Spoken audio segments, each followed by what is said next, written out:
காமராஜர் ஐயாவின் வழிகாட்டுதல்களை எங்கள் நெஞ்சில் மட்டுமல்ல எங்கள் கிரிக்கெட் கிளப்பின் பெயராகவே வைத்துள்ள king maker Kamarajar cricket club இளைஞர்களே, வருங்கால இந்தியாவின் தோனிகளே, கோலிகளே, அது மட்டுமல்லாது king maker Kamarajar cricket club 16 வருடம் வெற்றிகரமாக இந்த நிகழ்ச்சியை நடத்தி கொண்டே இருக்கிறார்கள். அதற்காகவே ஒரு உற்சாகமான கைத்தட்டல் தட்டலாம்.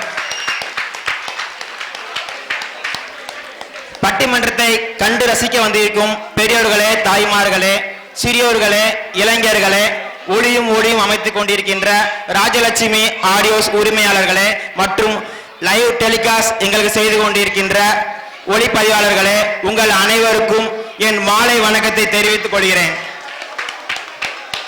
வரையில ஒரு பாட்டி, நாங்கெல்லாம் ஒன்னா வந்தோமா, சேரி கட்டிட்டு வேட்டி கட்டிட்டு, ஒரு பாட்டி என்கிட்ட கேட்காங்க, என்ன தம்பி டான்ஸ் ஆட போறியா இல்ல பாட்டு பாட போறியா? பாட்டி பட்டிமன்றம் பேச போறேன். பாட்டி பட்டிமன்றமா? யாரு நீயா? ஆமா பாட்டி, நான் தான் பேச போறேன். யார் நடுவர்? திண்டுக்கல் லியோனியா இல்ல சாலவன் பாப்பையாவா? இல்ல பாட்டி, நான் தான் நடுவர். ஒண்ணு இல்லாம நடுவரா போட்டாங்க அப்படிலாம் நினைச்சாங்க. எனக்கு இது 58வது பட்டிமன்றம். உங்க அத்திக்கோலத்துல எனது 4வது பட்டிமன்றம். அத்திக்கோலத்துல மத்த 3 பட்டிமன்றம் அத்திக்கோலத்துக்கு ஒரு பேச்சாளராக தான் வந்தேன். இந்த தடவை அத்திக்கோலத்துக்கு ஒரு அன்பும் பாசமும் பண்பும் ஒற்றுமை இருக்கிற இந்த அத்திக்கோலத்தோட மருமகனா வந்திருக்கேன் என்பது ஒரு பெருமையா இருக்கின்றது. காமராஜர் பத்தி பேசணும்னா பேசிக்கிட்டே இருக்கலாம், ஏன்னா அவ்வளவு செய்திகள் இருக்கு. ஆனா ஒரு சிறு தகவல் மட்டும் சொல்லிட்டு பட்டிமன்றத்தை தொடங்கிடலாம். ஏற்கனவே நேரம் ஆயிடுச்சு, அதுக்கப்புறம் எல்லாரும் கலைஞ்சு போயிருங்க. டக்குன்னு ஆரம்பிச்சிருவோம்.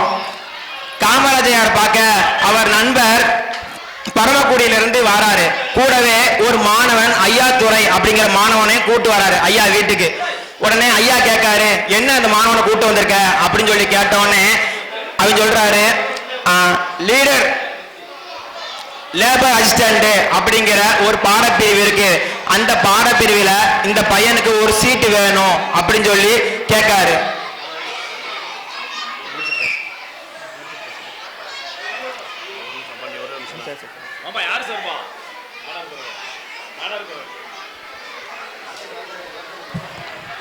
ஹலோ,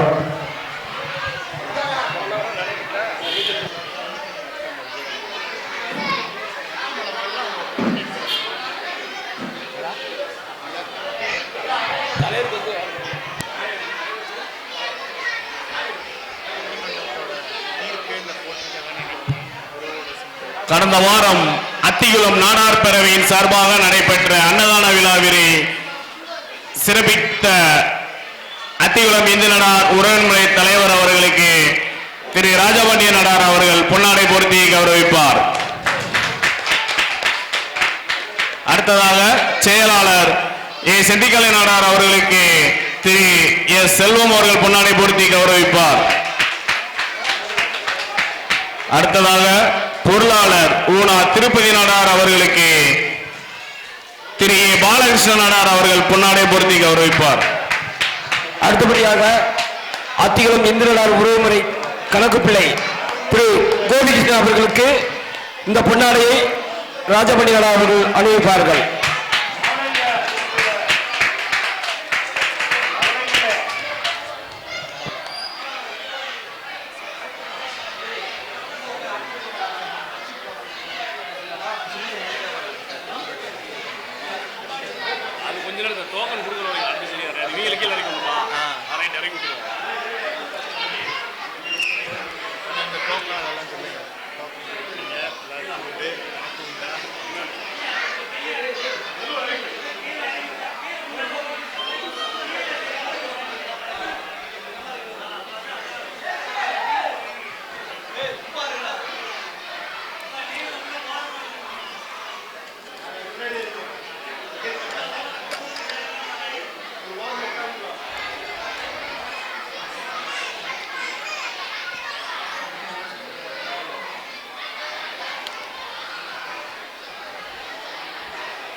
குலத்து மக்கள் ஒரு அன்பாக பழகக்கூடியவர்கள் என்று சொன்னேன். அதை நிரூபித்து விட்டார்கள். காமராஜர் கிரிக்கெட் கிளப் இளைஞர்கள் இனிப்பு சாப்பிட்டு கொண்டே பட்டிமன்றம் பார்க்கட்டும் என்று இப்படி கொடுக்கிறார்கள் அல்லவா, இதுதான் அன்பு இல்லைங்களா? அவங்களுக்காக உற்சாகமா இன்னொரு தடவை கை தட்டுங்க அவங்களுக்கு.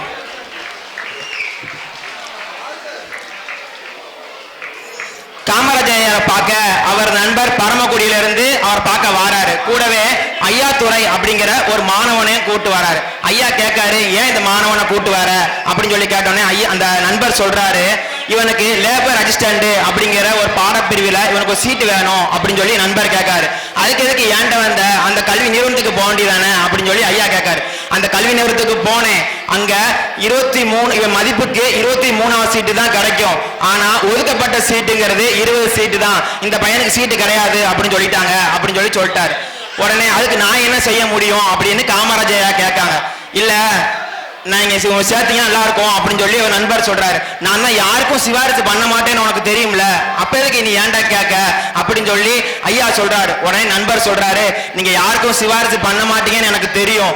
ஆனா நம்ம ஊர்ல சலவை தொழில் செய்யக்கூடிய அவரது மகன் இவன் குடும்பத்திலேயே இவர் பரம்பரையே இவன் தான் முதல் படிப்புக்கு பட்டதாரி ஆசிரியருக்கு வரவரான் அப்படின்னு சொல்லி சொன்ன உடனே ஐயா ஒரு முறை அந்த பையனை பார்க்காரு. பார்த்த உடனே அந்த கல்வி நிறுவனத்துக்கு ஐயா கால் பண்றாரு. கால் பண்ணி, ஏன் 20 சீட்டு தான் ஒதுக்கி இருக்கீங்களா? ஆமாயா 20 சீட்டு தான், நிதி அவ்வளவுதான் இருக்குது அப்படின்னு சொல்லி சொல்லிட்டாங்க. இன்னும் 5 சீட்டு போடணும்னா எவ்வளவு ஆகும் அப்படின்னு சொல்லி கேட்காரு ஐயா. உடனே ஐயா 5 லட்சம் ரூபாய் ஆகுயா இன்னும் 5 சீட்டு போடணும்னா அப்படின்னு சொல்லி சொல்றாங்க.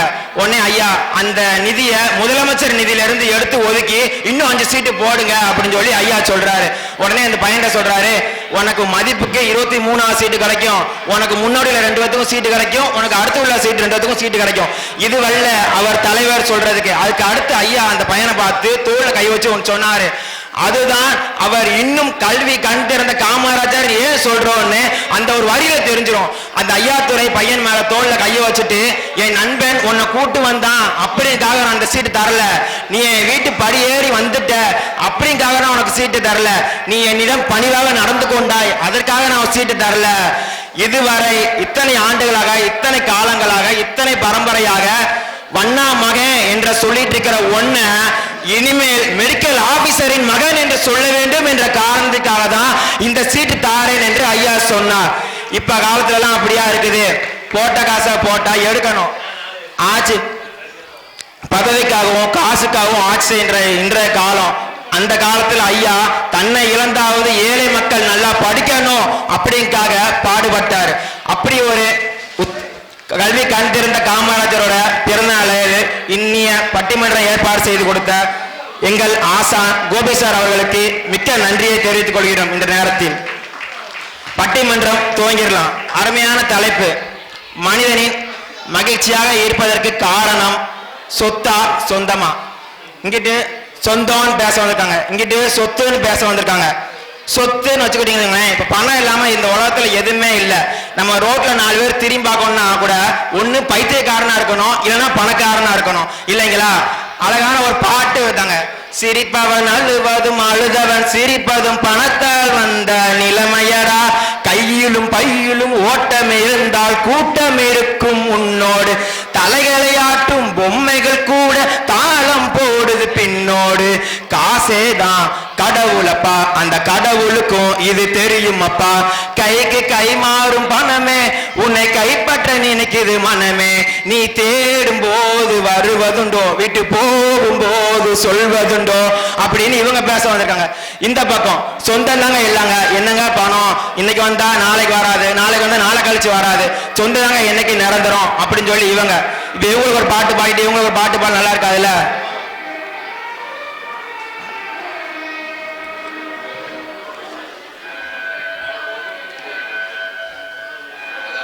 இவங்களோட பாட்டு பாட நல்லா இருக்காதுல்ல? சின்னஞ்சீரு கூட்டுக்குள்ள சொர்க்கம் இருக்கு, அட சின்ன சின்ன அன்பில் தானே ஜீவன் இன்னும் இருக்கு, பட்டாம்பூச்சி கூட்டத்துக்கு பட்டா எதற்கு, அட பாசம் மட்டும் போதும் கண்ணே காசு பணம் எண்ணத்துக்கு. அப்படி இவங்க பேச வந்திருக்காங்க. இப்ப பட்டிமன்றத்தை தொடங்கிடலாம். பட்டிமன்றம் ஏன் வைக்காங்க எல்லாருக்கும் தெரியுமா? மதுரை மீனாட்சி அம்மன் கோயில் போனீங்கன்னா அங்க 4 கோபுரங்கள் இருக்கும். அங்க 4 கோபுரத்துல தெற்கே உள்ள கோபுரம் மட்டும் ஒரு அடி உயர்ந்து இருக்கும். ஏன் தெரியுமா? கிழக்கே உள்ள கோபுரம் கிழக்கைத்தியர்கள் அப்படின்னு சொல்லுவாங்க, மேற்கே உள்ள கோபம் மேற்கு நாட்டை சேர்ந்தவர்கள் அப்படின்னு சொல்லுவாங்க, வடக்கே உள்ள கோபம் வடநாட்டுக்காரர்கள் அப்படின்னு சொல்லுவாங்க, தெற்கே உள்ள கோபுரம் வந்து தமிழர்கள் வாழ்ற ஊர் அப்படின்னு சொல்லுவாங்க. தமிழர்கள் பாரம்பரியத்திலும் பண்பாட்டிலும் மற்ற நாடுகளை காட்டிலும் ஒரு படி உயர்ந்தவர்கள் என்பதை நிறுவதற்காகத்தான் ஒரு படி உயர்ந்து வச்சார்கள் தெங்கு கோபுரத்தை. பட்டிமன்ற வெற்றி அடைவது என்பது பேச்சாளர் கையிலையோ இல்ல நடத்துகின்ற நடுவர் கையிலையோ இல்ல, கண்டு ரசித்துக் கொண்டிருக்கின்ற உங்கள் கையில். நீங்க எந்த அளவுக்கு உற்சாகமா கைத்தட்டுறீங்களோ அந்த அளவுக்கு பேச்சாளர்கள் உற்சாகமா பேசுவார்கள். மதுரை முத்து சொன்ன மாதிரி உங்ககிட்ட நாங்க கேட்பது தங்க தொட்டோ வெள்ளி தட்டோ இல்ல, உங்கள் கைத்தட்டை மட்டும் கொடுத்து கொண்டே இருங்கள், பேச்சாளர்கள் அருமையாக பேசுவார்கள். முதலாவதாக சொந்தமே அப்படின்னு பேச வருகிறார் பாண்டீஸ்வரன், டேட் பிகாம் அஞ்சா காலேஜ். இவர் அரசியல் பேச்சாளர். உங்களுக்கு எத்தனை பேருக்கு தெரியும் தெரியல, அரசியல் நிறைய பேசியிருக்காரு. சீமானின் தம்பி, நமது பட்டிமன்றத்தின் தம்பி. வாங்க தம்பி.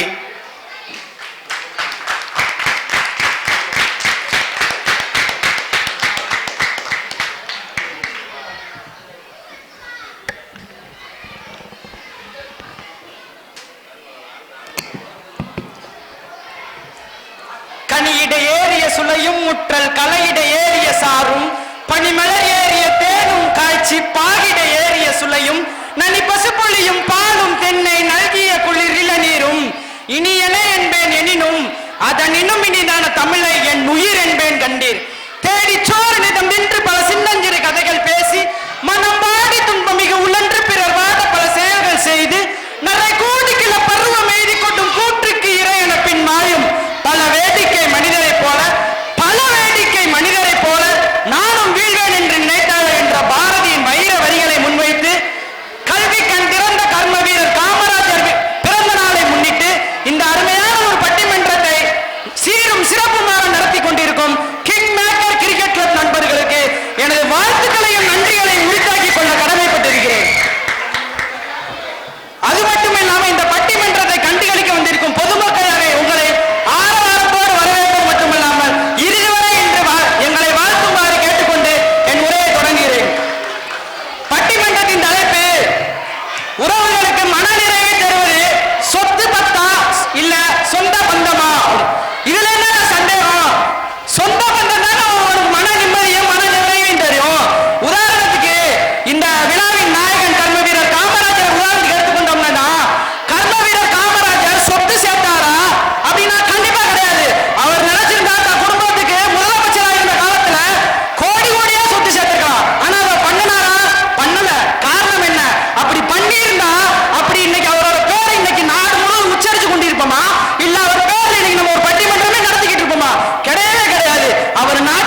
உங்க அப்பாவே அம்மாவே போய் சொத்து இருக்குன்னு சொல்லி ஒரு முதியோர் இல்லத்துல போய் சேர்த்துட்டீங்கன்னு வச்சுக்கோங்களேன், அவங்க அமைதியா மனநிலையோடு இருப்பாங்களா? கண்டிப்பா கிடையாதுங்க. அவங்கள போய் நீங்க முதியோர் இல்லத்துல சேர்த்த உடனே அவங்க அமைதி கிடைக்காது. உங்கள்கிட்ட சொத்து இருக்குன்றதுக்காக அங்க போய் விடலாம், ஆனா அமைதி அந்த சொந்தங்கள் தர முடியாது, அந்த சொத்துக்கள் தர முடியாது. அவங்க சொந்தங்களோட கூடி வாழ்ந்தா மட்டும்தான் அதை தர முடியும் அப்படின்றத நான் இங்க சொல்ல கடமைப்பட்டிருக்கேன். நடுவரையாட்ட ஒரே ஒரு கேள்வி கேட்கிறேன். ஐயா, இந்த உலகத்துல மொத்தம் எத்தனை உயிரினங்கள் வாழும்னு நினைக்கிறீங்க? சுமாரா ஒரு 2 லட்சம் 3 லட்சம் பேர் வாழும் நினைக்கிறேன். ஐயா அவர் குத்து மதிப்பு அடிச்சு விடுறாரு, 1 லட்சம் 2 லட்சம். இந்த உலகத்துல 1,30,00,000 உயிரினங்கள் வாழுது. இது எத்தனை பேருக்கு தெரியும் தெரியல. 1,30,00,000 உயிரினத்துல ஒரு உயிரினம் தான் மனிதன். அந்த ஒரு உயிரினம் தான் நம்மளும். ஆனா இந்த 1,30,00,000 உயிரினங்கள் சொத்து பத்தை சேர்த்துட்டா சொந்த அவங்க சந்தோஷமா வாழ்றாங்க. அந்த 1,30,00,000 உயிரினங்கள்ல 1,29,99,999 உயிரினங்கள் சொத்து பத்துன்னு எதுவுமே சேர்க்கறது இல்ல. ஆனா அந்த உயிரினங்கள்லாம் சந்தோஷமா தான் வாழுது. ஆனா இந்த ஒரு உயிரினமான மனிதனுக்கு மட்டும் ஏன் இந்த சொத்து சொத்து சொத்துன்னு அலையிறாங்க? சரியான கேள்வி தம்பி. சொத்து சொத்துன்னு அலையிறீங்க. ஒரு குட்டி கதை இருக்கு. இட்லியும் தோசையும் ஒரு நாள் சண்டை போட்டு இருந்துச்சான்.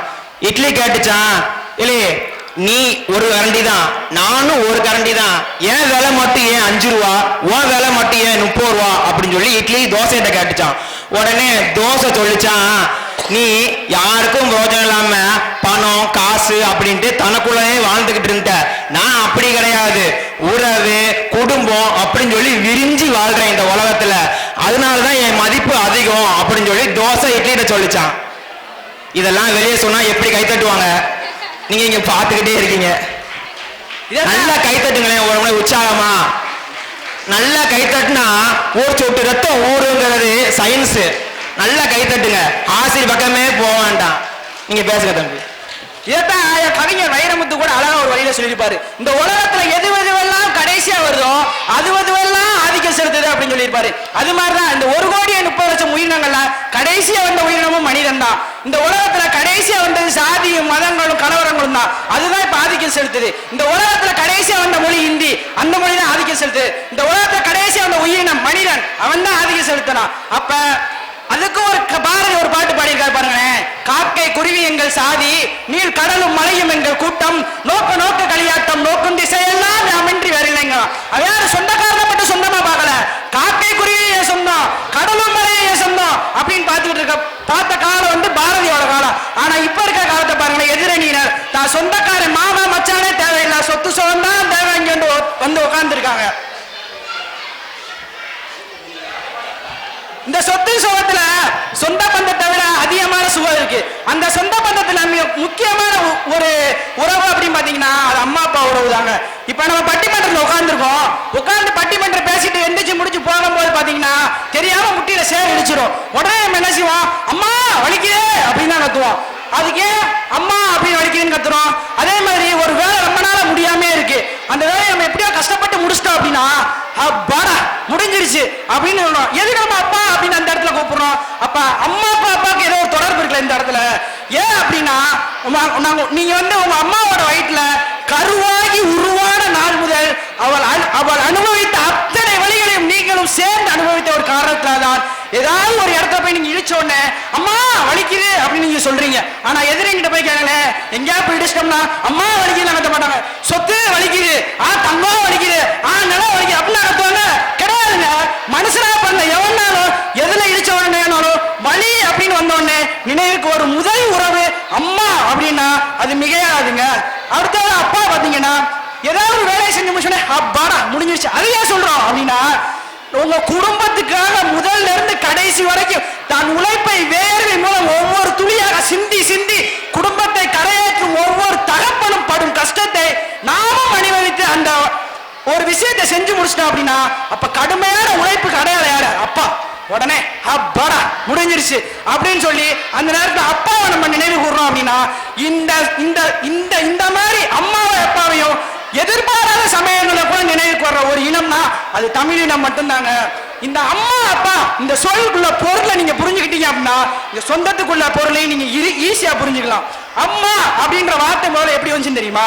முதல்ல அப்படின்னா ஒரு உயிர் எழுத்து, அடுத்து வர்ற இம் அப்படின்னா மெய்யெழுத்து. முதல்ல ஒரு உயிர் வந்து இம், அது வந்து மெய்யெழுத்து, அதாவது உடல். உயிர் வந்து உடல் வந்து ஒரு உயிர்மை மா அப்படின்ற உருவாக்குறதுனால தான் நம்ம அம்மாவை அம்மா அப்படின்னு கூப்பிடுறோம். இந்த பொருள் பல பேருக்கு தெரியாது, அதனால தான் சொந்தத்தின் அருமையும் புரிவதில்லை. அதே மாதிரி தான் அம்மால இருக்கிற மென்மை வந்து அப்பால இருக்கிறது கிடையாது. ஏன்னா அம்மா மென்மையானவள், அப்பா கொஞ்சம் வன்மையானவள். அது மாதிரி இந்த 2K கிட்ஸுக்கு தாங்க இந்த உறவுகளோட முக்கியத்துவம் தெரியல. இப்ப நடுவர் மாதிரி ஒரு 90 கிட்ஸ்ல கேட்டீங்கன்னா உறவுகள் தெரியும். 1980-90 பாருங்களேன், ஒரு குடும்பத்துல தாத்தா பாட்டி மாமா மச்சா சித்தப்பா சித்தி எல்லாரும் சேர்ந்து வந்தா அது கூட்டு குடும்பம். ஆனா 90களுக்கு அப்புறம் 2000 பாருங்க, அம்மா அப்பா தாத்தா பாட்டி சேர்ந்து வந்தாலே அது கூட்டு குடும்பம். அதுக்கடுத்து 2000க்கு அப்புறம் பாருங்க, அம்மா அப்பா பிள்ளைகள் வந்தாலே அது கூட்டு குடும்பம். ஆனா இப்ப 2000க்கு அப்புறம் இதுக்கப்புறம் என்ன வரும் பாத்தீங்கன்னா, அம்மா அப்பா சேர்ந்து வந்தாலே கூட்டு குடும்பம் அப்படின்னு சொல்ற நிலை கூடிய சீக்கிரம் வரப்போகுதுங்க. ஏன்னா ஒரு குழந்தை பிறந்த உடனே ஹாஸ்டல், அவன் படிச்சு முடிச்ச உடனே வெளியூர் அப்படின்னு போயிட்டா கூட்டு குடும்பம் எங்கெங்க இருக்கு அப்படின்ற ஒரு கேள்வி வருது. அதே மாதிரி அம்மா அப்பாவை மம்மி டாடி அப்படின்னு சொல்லி கூப்பிட பழகிட்டோம். பாருங்க, முதல்ல மம்மின்னு இருந்தது, அடுத்து சுருகி மம் அப்படின்னு மம் அப்படின்னு மாறிச்சு. அதே டாடின்னு இருந்தது டேட் அப்படின்னு மாறிச்சு. அதுக்கடுத்து போக அப்படி மம்மி மம் மாறினது மம் மம் மம் மம் மம் மம் அப்படின்னு கூப்பிடுற நிலை கூடிய சீக்கிரம் வருங்க. டாடிய டேட் அப்படின்னு சொல்லது போய் அப்படின்னு சொல்ற காலம் விரைவில் வருது. ஆகவே இறுதியா ஒரே ஒரு பாட்டு, நடிகர் சூப்பர் ஸ்டார் ரஜினிகாந்த் அவர்கள் நடிச்சு கவிஞர் வைரமுத்து எழுதின பாட்டு என்ன, கம்மங்கழி நின்னவனும் மண்ணுக்குள்ள அரங்க பஸ்பம் நின்னவனும் மண்ணுக்குள்ள இந்த வாழ்க்கை வாழத்தான் நாம் பிறக்கையில் கையில் என்ன கொண்டு வந்தோம் கொண்டு செல்ல. இதுக்கு மேல உதாரணம் என்னென்ன வேணும்? ஆகவே வாழும் நாட்களை இருக்கும் வரை சொந்தங்களோடு வாழ்வோம், அந்த சொர்க்கத்தையும் இந்த மண்ணிலே காண்போம் என்று கூறி நடுவர் அவர்கள் சொந்தமே சொந்தமே என்று தீர்ப்பு வழங்குமாறு கேட்டுக்கொண்டு விடைபெறுகிறேன். நன்றி, வணக்கம். பாண்டீஸ்வரன் அருமையா பேசிவிட்டாரு. ஒரு சிறு வெளிச்சம் அப்படிங்கிற ஒரு புத்தகத்துல எஸ் ராமகிருஷ்ணன் அப்படிங்கிற ஒரு எழுத்தாளர் ஒரு கதை இருந்தார். அந்த கதையை ஒரு நிமிஷம் தொடனே, ஏன்னா அம்மா அம்மான்னு சொல்லியிருந்தா பாத்தீங்களா, அந்த எஸ் ராமகிருஷ்ணன் அந்த கதையில சிறு வெளிச்சம் புத்தகத்தை பேரு. அதுல ஒரு கிராமத்துல பில்டிங் கட்டணும் அப்படின்னா ஒரு உயிருள்ள ஒரு பெண்மணிய பலி கொடுக்கணும், அப்படி இல்லை அப்படின்னா சமாதி கட்டணும். இப்படி ஒரு வழக்கம் இருந்துச்சு. ஒவ்வொரு வீட்டுக்கும் இப்போ ஒரு வீடு கட்டணும் அப்படின்னா ஒரு பெண்மணிய உயிரோட சமாதி கட்டணும், இல்லைன்னா உயிரோட அழிக்கணும், இப்படிங்கிற ஒரு வழக்கம். ஒரு வீடு கட்ட போறாங்க, அந்த வீட்டோட உரிமையாளரோட மனைவிய பலி கொடுக்க போறாங்க. அந்த மனைவி சொல்றாங்க, என்ன கொல்ல வேண்டாம், என்ன உயிரோட சமாதி கட்டுங்க, ஆனா ஒரு நிபந்தனை, என் மார்பு பகுதி மட்டும் தெரியற மாதிரி சமாதி கட்டுங்க அப்படின்னு சொல்லி அந்த கணவர்கிட்ட அந்த பெண்மணி சொல்றாங்க. ஏன் அப்படி சொல்ற அப்படின்னு சொல்லி கணவன் கேட்காரு. ஏன் சொல்றான்னு கேட்ட உடனே அந்த மனைவி சொல்றாங்க, என்னிடம் ஒரு பச்சிலை குழந்தை இருக்கின்றது, தொட்டிலில் தூங்க போட்டு வந்திருக்கிறேன், எழுந்தால் பால் வேண்டும் என்று அழுகும், என் பிள்ளைக்கு பால் கொடுக்க வேண்டும் அல்லவா, அதனால் என்னை மார்பு தெரியும்படி என்னை சமாதி கட்டுங்கள் என்று சொல்லிவிட்டார் அந்த பெண்மணி. உடனே அப்படியே சமாதி கட்டிட்டாங்க. அந்த கதை எப்படி முடியுது தெரியுங்களா? அந்த குழந்தை எந்திரித்து அழுகிறது. அந்த குழந்தையை தீட்டு வந்து கல்லறைக்கிட்டை காட்டும் போது அந்த மார்பு பகுதியில் பால் கசிந்தது என்று அந்த கதை முடிகிறது. இறந்த பின்னாலும் தன் குழந்தைக்காக வாழ வேண்டும் என்று ஒரு தாயிடம் தவிர இந்த உலகத்தில் எதுவும் கிடையாது என்பதுதான் நிதர்சனமான உண்மை அப்படின்னு அருமையா பேசிட்டாள். என்னங்க அம்மா உறவு எல்லாம் காசு இருந்தாதாங்க எல்லாம் இந்த உலகத்துல அப்படின்ட்டு இங்கிட்டு தனராஜ் தேர்ட் இயர் கெமிஸ்ட்ரி, இந்த பையன் புதிய டிவியில பேசியிருக்கான், ஜெயா டிவிலையும் பேசியிருக்காங்க. இவன் வருங்காலத்துல எல்லா சேனல்லையும் வருவான் கண்டிப்பா. அற்புதமான பேச்சாளர் தனராஜ், இதோ உங்கள் முன்னால். வாங்க தனராஜ்.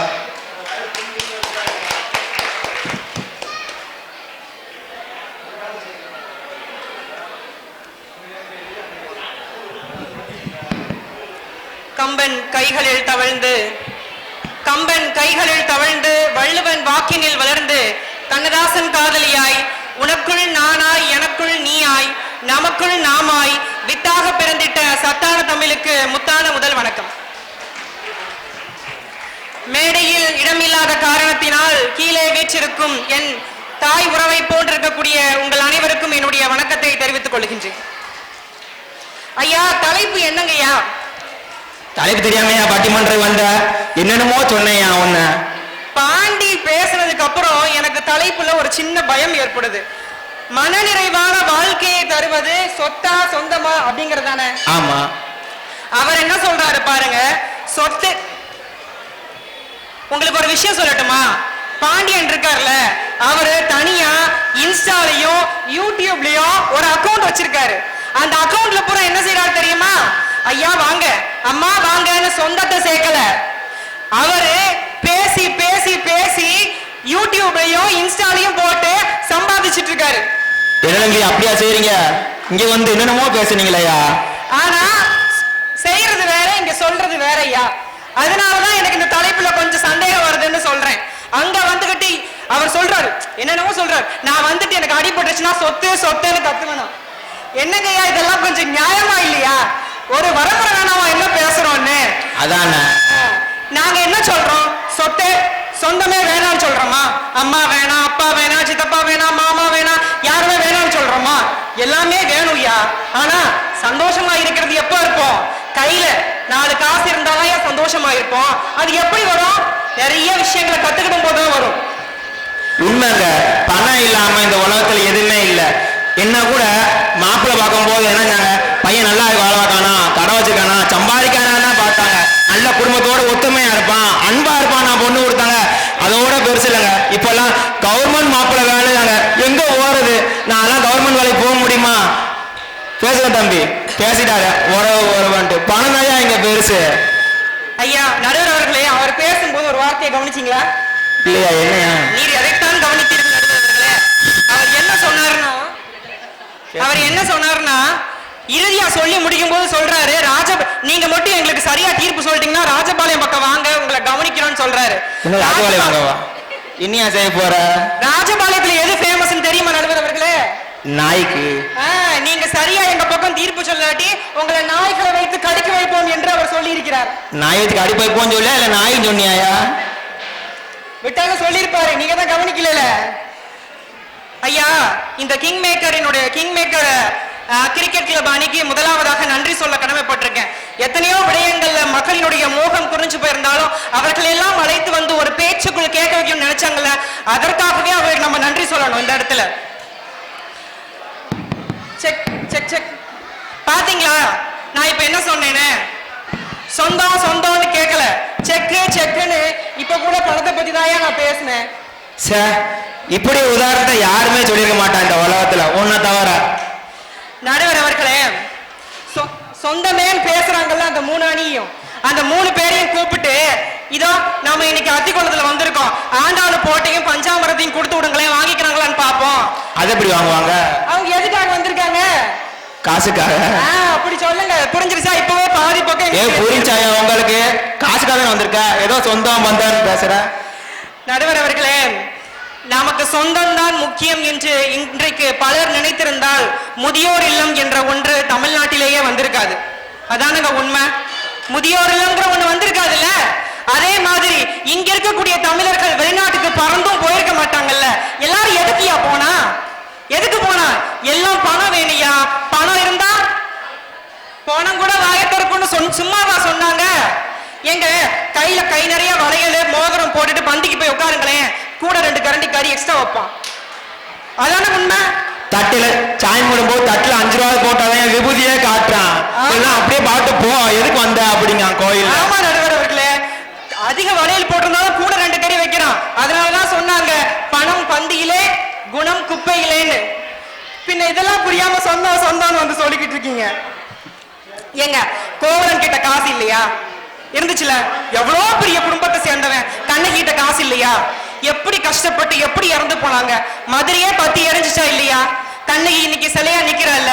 உங்களோட சொந்தம் 4 பேரை உட்கார வச்சு கோவலனுக்கும் கண்ணகிக்கும் ஒரு சின்ன அட்வைஸ் பண்ணியிருந்தா இன்னைக்கு மதுரையே எரிஞ்சிருக்காது, கண்ணகியினுடைய சிலை மதுரையில் நின்றிருக்காது என்பதுதானே உண்மை. அருமை அருமை. நடுவர் அவர்களே, பேங்க் அக்கவுண்ட்ல ஒரு 50 லட்சம் ரூபாய் இருந்தா மனசுக்குள்ள வரும் பாருங்க ஒரு கம்பீரம். என்ன தைரியம் வரும்? என்கிட்ட 50 லட்சம் இல்ல, ஆனா உங்ககிட்ட இருக்குன்னு நினைக்கிறேன். ஏன்டா 5 பைசா இல்லையா? நீ வேற இன்கம் டாக்ஸ் ஆபீசர் வந்துட போறாங்க, அதையும் பண்ணி விட்டு போயிருவான் ஐயா. அதான் ஒரு தைரியம் பறக்கும் பாருங்க. எனக்கு தெரிஞ்சு நடுவர் அதனாலதான் கம்பீரமா உட்கார்ந்துருக்காரோ என்னமோ. அப்படிலாம் இல்ல, நீங்க வேற எங்க பணத்தை மட்டும் வச்சிருந்தாங்க கோயில்ல மரியாதை. 5 ரூபாய் போடுங்களேன். பூசாரி சொல்லுவார், செத்த இருங்கோ, போதும் போதும் திருநர் அப்படின்னு சொல்லுவாரு. 50 ரூபாய் போட்டு பாருங்க, செத்த இருங்கோ, அம்பாள் கிட்ட இருந்து பூ வாங்கி தரேன்னு சொல்லி கொடுப்பாரு. 100 ரூபாய் 200 ரூபாய் போடுங்களேன், செத்த இருங்கோ, அம்பாள் கழுத்துல இருந்து மாலை எடுத்தாரேன் போட்டுக்கோ அப்படின்பாரு. அதே 2000 ரூபாய் கொடுத்துக்கோங்க, திரைய மூடிட்டு அவர்கிட்ட காதல் குசு குசுன்னு சொல்லுவார், செத்த இருங்கோ, நான் அம்பாளை குளிக்க மூடிக்கிறேன், நீங்க சிலையை வீட்டுக்கு எடுத்துட்டு போய் சாமியை கும்பிட்டுட்டு திரும்ப கூப்பிட்டு வாங்கன்னு சொல்றாங்க. அதான் ஒண்ணா அப்படி அப்பப்ப தட்டினாதான் கொஞ்சம் பாயிண்ட் எல்லாம் வரும். நாம நடுவருக்கு கல்யாணம் முடிஞ்சிருச்சு. மருமகன் வேற சொன்னாரு. ஐயா அவர்கிட்ட கேட்டாலும் சரியா இருக்கும் இந்த பதில. மணமகன் தேவைன்னு பேப்பர்ல அட்வர்டைஸ் பண்றானே, டெய்லி என்னங்க சொல்றானுங்க? அன்பான பாசமான மருமகன் தேவையா போடுறாங்க. எப்படி இருக்கணுமா? வெல் செட்டில்டா இருக்கணும், பணம் இருக்கணும், நிலம் இருக்கணும், சொத்து சுகம் இருக்கணும், பையனும் அழகா இருக்கணும். இதெல்லாம் 25 வயசுக்குள்ள இருக்கணும். ஆனா என்ன இருக்கக்கூடாது? மாமனார் இருக்கக்கூடாது, மாமியார் இருக்கக்கூடாது, நாத்தனார் இருக்கக்கூடாது, சித்தப்பா யாருமே இருக்கக்கூடாது. அந்த முழு சொத்துக்கும் இந்த அம்மா மட்டும் மகாராணியா வரணும். இந்த வீட்டுல இருக்கக்கூடிய மாமியார் அவர்களை ஊசல் வச்சு ஆட்டணும் அப்படின்னு எதிர்பார்க்கிறாங்க. இன்றைய பணம் இருந்தால்தான் இத்தனைய மதிப்புகள் வரும் என்பதை மறந்து விடாதீர்கள். அதனாலதான் சொன்னாங்க பணம் 10 செய்யும்னு. நடுவர் அவர்களே, எங்க எது சார் சொந்தம்? எது சொந்தம்? 10 வயசு இதோ இன்னைக்கு குழந்தைங்க விளையாடிட்டு இருக்காங்க. ஒன்னா உட்கார வச்சு பேசி பாருங்க, உங்களுக்கு அப்ப தெரியும். உங்க சின்ன குழந்தைங்க 2 பேரும் என்ன தெரியுமா பேசுவாங்க? இது ஏன் அம்மாடா அப்படின்னு அன்னைக்கார சொன்னா, போ இது ஏன் அம்மா அப்படின்னு சொல்லுவாங்களா இல்லையாங்க? எங்க பதிலே காணோம். சொல்லுவாங்கல்ல. ஆனா அதே 40 ஆண்டுகள் கழித்து அந்த அம்மாவுக்கு முதுமை எட்டி பார்க்கின்ற பொழுது குழந்தைங்க என்ன சொல்லும்? இது ஓ அம்மா, இது ஓ அம்மா சொல்றாங்களா இல்லையா? பின்ன எப்படி அந்த சொந்தமானது மன நிறைவை தர முடியும்? சொத்துல தாங்க அந்த பணம் இருந்தால் தாங்க அது முடியும். எங்க ஒரு சம்பவம் நீங்க கேள்விப்பட்டிருப்பீங்களா? அம்மாவை ஏர்போர்ட்ல விட்டுட்டு பையன் போயிட்டான். ஒரு போன் கால் இல்ல, எதுவுமே இல்லாம விட்டுட்டு போனானா இல்லையா? அங்க பேப்பர்ல படிச்சீங்களா இல்லையா? என்ன காரணம்? அங்க வருமானம் அதிகமா வருது. இங்க அம்மா வழுகுறாங்க. அந்த போலீஸ்காரன் சொல்றாரு, ஐயா எப்படினாலும் ஏன் புள்ள செஞ்சிருக்க மாட்டான்னு சொல்றாங்களா இல்லையா? பின்ன எப்படி வந்தது அந்த சொந்தம்? மன நிறைவான வாழ்வை தருவது என்றைக்குமே நம்மளுடைய சொத்து தாங்க.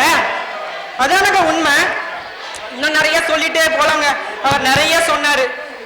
ஏங்க காசு இருந்தாதான் ஐயா 4 பேர் மதிப்பானுங்கிறேன். அதான உண்மை. கண்டிப்பா. இப்போ உங்ககிட்ட காசு இருக்கு, ஜவுளி கடைக்கு போறீங்கல்ல, ஜவுளி கடைக்கு போனா கூட வாங்க மேடம் வாங்க லுக்க பார்த்துட்டே சொல்லுவான். கழுத்துல ஒரே ஒரு அட்டிகை போட்டுட்டு இருந்தேன்னு வச்சுக்கோங்களேன், அவனே சொல்லுவான் வாங்க மேடம் வாங்க, நிறைய கலெக்ஷன் வந்திருக்கு பாருங்க பாருங்க பாருங்க அப்படின்னு கூப்பிடுவான். நார்மலா போங்க, ஒரு பையன் சீண்ட மாட்டானே. அதுலயும் இவங்க பண்ற கூத்து இருக்கு. என்ன தெரியுமா பண்றாங்க அவங்க? அந்த பணம் அதெல்லாம் கெட்டு சார். அவங்க சொல்றாங்க, இந்த பார்டர் இந்த சேலையில இருந்தா நல்லா இருக்குல்ல, இந்த பார்டர் இந்த சேலையில நல்லா இருக்குல்ல சொல்றமா இல்லையா? எல்லாம் எது கொடுக்குற தைரியம்? காசு கொடுக்குற தைரியம். ஏன் நாமளே வெட்டி வச்சு தைக்க வேண்டியதானே? ஏங்க அன்னைக்கு காலையில தாங்க அடிகுலா சண்டை நடந்திருக்கோம். இந்த அம்மா போய் ஜவுளியா எடுத்துட்டு வந்துருவாங்க. எடுத்துட்டு வந்ததுக்கு அப்புறம் அவங்களுடைய பக்கத்து வீட்டுக்காரங்கிட்ட ஒரு கெட்டா சொல்லுவாங்க பாருங்க.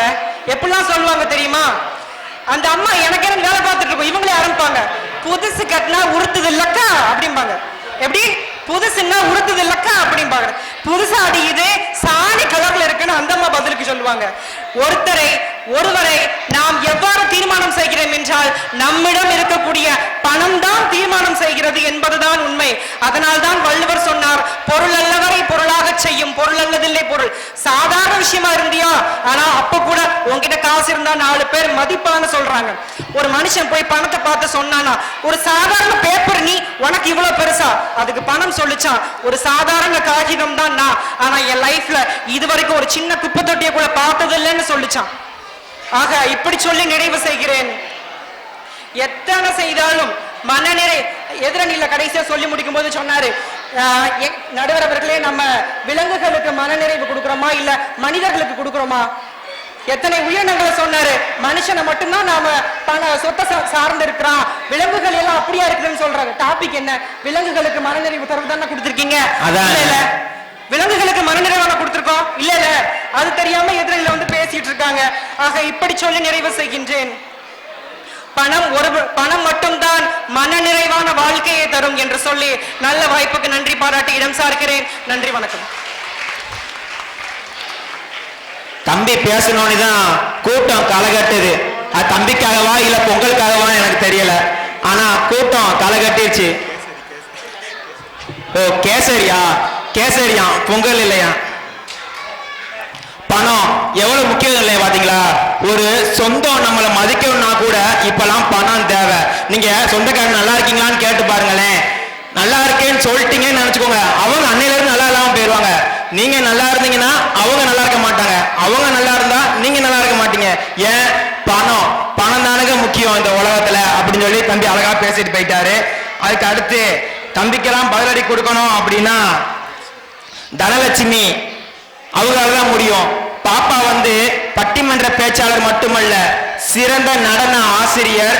அதுவும் சிலம்பம், பரதநாட்டியம், எல்லா டான்ஸ், ஏகப்பட்ட டான்ஸ். அவங்க யூடியூப் சேனல்ல பாத்தீங்கன்னா எல்லா கலையும் கத்து வச்சுக்காங்க.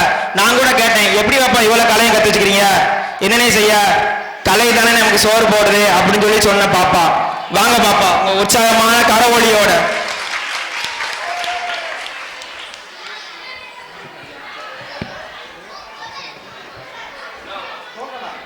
சேலையில செம்மையா வந்திருக்கக்கூடிய பெண்களுக்கும், பேண்ட் சட்டை போட்டு ஃபேஷனா வந்திருக்கக்கூடிய ஆண்களுக்கும், பாவாடை சட்டையில சும்மா பந்தாவா வந்திருக்கக்கூடிய குட்டீஸ்களுக்கும், சுடிதார்ல சூப்பரா வந்திருக்கக்கூடிய இளம் பெண்களுக்கும், வேட்டி சட்டை போட்டுக்கிட்டு வெட்டியா உட்கார்ந்திருக்கக்கூடிய எதிரணிக்கும். ஏமா நீ என்ன சொல்லல, நான் வேட்டி கட்டி தான் வந்திருக்கேன். ஐயா எதிரணின்னு தான் சொன்னேன், நடுவர்னு சொன்னேனா? அப்படி சொன்னியா? ஆமாங்கய்யா. எதுக்கு வந்திருக்கோம்னே தெரியல, சும்மா கத்திட்டு போயிட்டு உட்கார்ந்துட்டாங்க. அனைவருக்கும் என்னுடைய வணக்கத்தை தெரிவித்துக் கொள்கிறேன். தம்பி சொன்னாரு என்னுடைய அணியில யூடியூப், இன்ஸ்டாகிராம்ல பேசி பேசி வீடியோவை போட்டு சொத்து சேர்க்கிறாங்கன்னு. தம்பி ஒரு 2 மாசத்துக்கு முன்னாடி பேச்சு போட்டிக்கு வந்திருந்தாரு கலெக்டர் ஆபீஸ்க்கு. அப்போ பேச்சு போட்டியில ஜெயிச்சு, எப்படி ஜெயிச்சு கலெக்டர் கையால 5000 ரூபாய் பணத்தை வாங்கும் போது கொடுங்க அப்படின்னு சொல்லி பல்ல காமிச்சிட்டு வாங்கினாரு. இத சொல்லவே இல்லையாடா? நான் ஏன் இத சொல்றேன்னா, அது வேற இது வேற, திறமை வேற பட்டிமன்றம் வேற, எல்லாத்தையும் ஒரே இதுல சேர்த்துற முடியுமா? முடியாதுல்ல. முதல்ல வாழ்க்கைனா என்னங்கய்யா உங்ககிட்ட கேக்குறேன். வாழ்க்கைனா என்ன சொல்லுங்கய்யா, நீங்க நடுவர்ல. வாழ்க்கைனா என்னங்கய்யா? வாழ்க்கைனா என்ன? வாழ்றதுதான் வாழ்க்கை. வாழ்றது வாழ்க்கை. அதாவது எதுவுமே புரியாத பொழுது வாழ்க்கை தொடங்குகிறது, எல்லாம் புரிகிற பொழுது வாழ்க்கை முடிகிறது. இவ்வளவுதாங்க வாழ்க்கை. சரியான வசனம். இன்னொரு கவிஞர் அழகா எழுதியிருந்தாரு, வாழ்க்கைனா என்ன, பிறப்புக்கும் இறப்புக்கும் உள்ள கேப்பு தான் வாழ்க்கை. சிம்பிளா முடிச்சிட்டாரு. உங்ககிட்ட ஒரு கேள்வி கேட்கலாங்களா? பள்ளிக்கூடத்துல யாரோ ஒருத்தர் 2 பேர் செய்த தவறுக்கு எல்லாரையும் முட்டி போட சொல்றத உங்களால ஏத்துக்க முடியுமா முடியாதா? அது எப்படி ஏத்துக்க முடியும்? ஏன்னா அந்த தப்பு செஞ்சதே ஐயா மாதிரி ஆட்களா தான் இருப்பாங்கன்னு நினைக்கிறேன். நான் என்ன செஞ்சேன்? இதவே நம்மளால ஏத்துக்க முடியலையே, அப்புறம் எப்படி சொந்தங்கள்ல யாரோ ஒருத்தர் 2 பேர் செய்த தவறுக்கு சொந்தக்காரங்களே வேஸ்ட், சொந்தக்காரங்களே நம்ப கூடாது அப்படின்னு மொத்த சொந்தத்தையும் பழி சொல்றதா எப்படிங்க ஏத்துக்க முடியும்? அருமையான பதிவு. உற்சாகமா கைத்தட்டுங்க பதிவுக்கு. பணம் இல்லையா? பணம் இன்னைக்கு வரும் நாளைக்கு போகும். ஆனா உறவுகள் அப்படியா? ஏன்? உறவுகள் நம்முடைய உணர்வுகள். உதாரணம் சொல்லட்டுங்களா?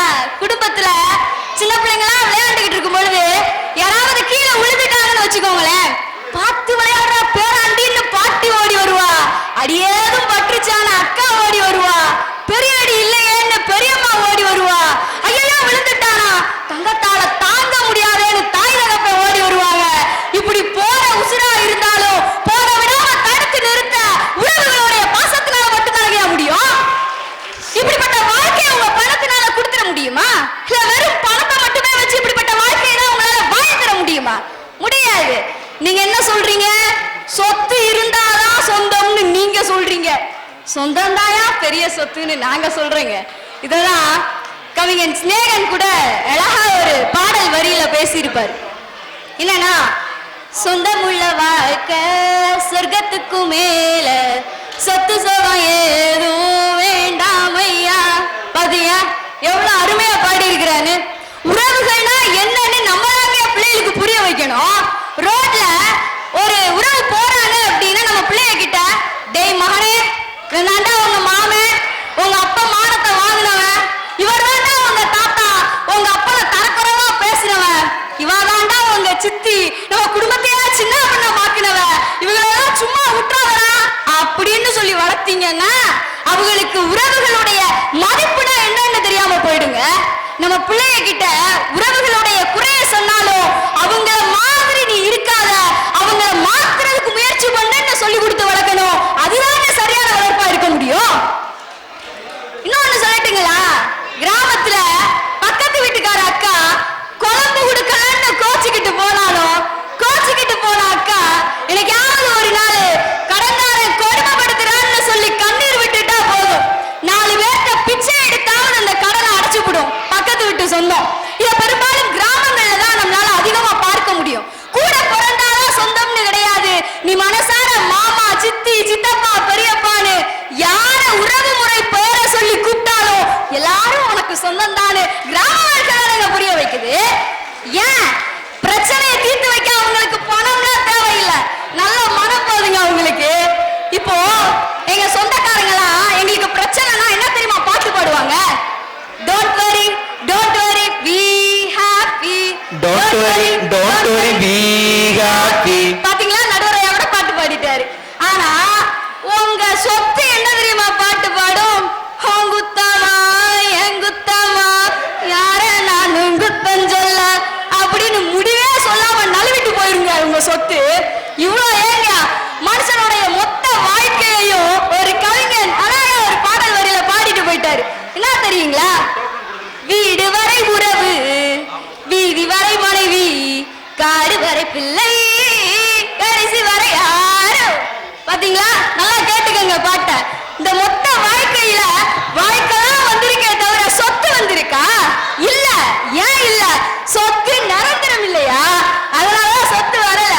இன்னைக்கு நிறைய பேரு சொத்துக்கு ஆசைப்பட்டு நம்ம எல்லாம் சொந்தங்களை இழந்துடுறோம். உண்மையிலே நடந்த ஒரு நிகழ்வு என்ன தெரியுமா? என் ஃப்ரெண்டு அவள ஒரு மனுஷனுக்கு அவங்களுடைய பெற்றோர்கள் கட்டி கொடுக்கல, ஒரு சொத்துக்கு தான் கட்டி கொடுத்தாங்க. பெரிய வீடு, 4 வீடு 2 தோட்டம். சாப்பிட்டியான்னு கேட்கறதுக்குலாம் அவளுக்கு ஆளு கிடையாது. சூரியன் உதிக்கிற முன்னாடி எழுந்திரிச்சிருவா, சூரியன் மறைஞ்சு பல மணி நேரம் கழிச்சுதான் தூங்குவா. பெரிய வீடுன்றதுனால வீடு அலசிய இடுப்பு வழியில படுத்தா. ஒரு நாள் அவங்க மாமியார் வந்தாங்க, இந்தாமா தைலம் மாத்திரன்னு சொல்லி தேய்ச்சிட்டு படுன்னு சொன்னாங்க. அப்படியே அந்த வார்த்தையில அவ குளிர்ந்து போனா. குளிர்ந்து பரவாயில்லையே நம்மள விசாரிக்கிறதுக்கு ஒரு ஆள் இருக்குதே அப்படின்னு. அடுத்த வார்த்தையில சொன்னாங்க, ஏமா நாளைக்கு தோட்டத்துல வேலை இருக்கு, மறந்துடாத, வேகமா எந்திரிச்சிருன்னு எகத்தாளமா பேசிட்டு போனாங்க. அப்பதான் அவளுக்கு புரிஞ்சது, நம்ம மகாராணியா வாழ வரலடா, வேலைக்காரியா தான் வாழ வந்திருக்கோம்னு. இன்னைக்கு நிறைய பேர் செய்யக்கூடிய தவறு இதுதான். சொத்துக்கு ஆசைப்பட்டு சொந்தங்களை இழந்துடுறோம். நம்ம இழந்தது சொந்தங்களை மட்டும் இல்ல, நிம்மதியான வாழ்க்கையும் தான். ஒண்ணு சொல்லட்டுங்களா, பணக்காரனுக்கு வாக்கப்பட்டு வேலைக்காரியா வாழ்றதை விட பாசக்காரனுக்கு வாக்கப்பட்டு ராஜகுமாரியா வாழ்ந்துடுறாங்க. இதை விட ஒரு சிறந்த ஒரு கருத்தை சொல்லிட முடியும். ஐயா, உங்களுக்கு வள்ளுவரை தெரியுமா? என்ன பாப்பா? வள்ளுவரை தெரியுமா? வள்ளுவர் தெரியும், எல்லாத்துக்கும் தெரியும்ல வள்ளுவர. எல்லாருக்கும் தெரியும், யாவும் அறிந்த ஒண்ணுதான் உலக பொது இசைவரைன்னு சொல்லிட்டு நம்ம போற்றப்படக்கூடிய அந்த வள்ளுவர் என்ன தெரியுமா சொல்லியிருக்கிறாரு? ஒரு சொந்தத்துக்கு பற்றற்ற கண்ணும் பறவை பாராட்டுவார் புறவிடன்னு சொல்லியிருக்காரு. ஏன் அப்படி சொன்னாரு? அதாவது ஒருத்தன் வறுமையில வாடினா கூட பழைய மாதிரியே அவன் கிட்ட அன்பு செலுத்த உறவுகளால மட்டும்தான் முடியும். அது அவனுடைய தனி இயல்புன்னு சொன்னாருங்க வள்ளுவரு. ஆனா சொத்துக்கு என்ன தெரியுமா சொன்னாரு? மத்தவங்க கிட்ட அன்பும் இரக்கமும் இல்லாம சேர்க்கக்கூடிய சொத்தை ஏற்காம விட்டுங்கன்னு சொன்னாரு வள்ளுவர். பாருங்க, வள்ளுவன் வாக்கு வேத வாக்குன்னு படிச்சிருப்போம், வள்ளுவரே அருமையான ஒரு கருத்தை சொல்லிட்டு போயிட்டாரு. இந்த கிராமங்களுக்கு இறுதியா ஒரே ஒரு கருத்தோட நிறைவு செஞ்சிடலாம்னு இருக்கிறேன். இந்த மண்ணில் ஒன்றாக யாரும் பிறக்க போவது கிடையாது, எல்லாரும் இறக்கத்தான் போகிறோம். சொந்த பந்தங்களோடு பிரியாமல் வாழ்வதும் ஒரு வரம் தான் சொல்லி என்னுடைய கிராம மக்கள் எல்லாம் அக்காவா இருந்தா என்ன, தங்கச்சியா இருந்தா என்ன, எதிரடியா இருந்தா என்ன, நம்படியா இருந்தா என்னன்னு சொல்லி எல்லாருக்கும் ஒரு சொந்தமா கைத்தட்டல கூட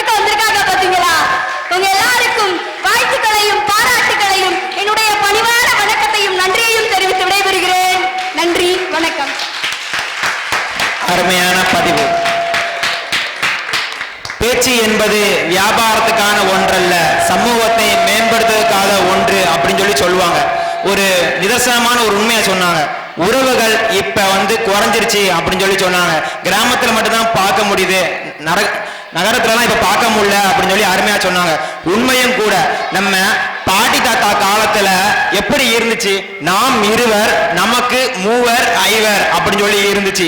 நம்ம அப்பா காலத்துல நாம் இருவர் நமக்கு இருவர் அப்படின்னு இருந்துச்சு. இப்ப உள்ள காலத்துல நாம் இருவர் நமக்கு ஒருவர் அப்படின்னு மாறிடுச்சு. அந்த ஒண்ணுக்கு கூட ரொம்ப கஷ்டப்படுறாங்க இப்ப உள்ள காலத்துல.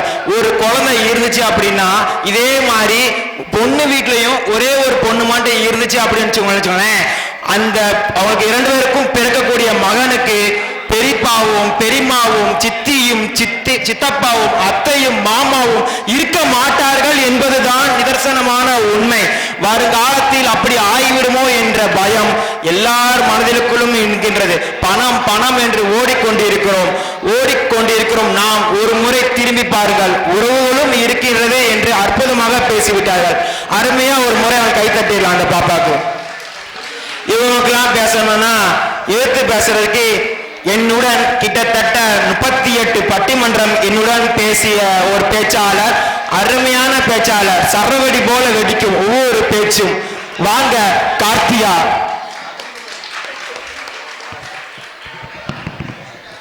பசிக்கும் முகம் பார்த்து பழகும் நிலை பார்த்து பலம் தரும் சோலை அவள்.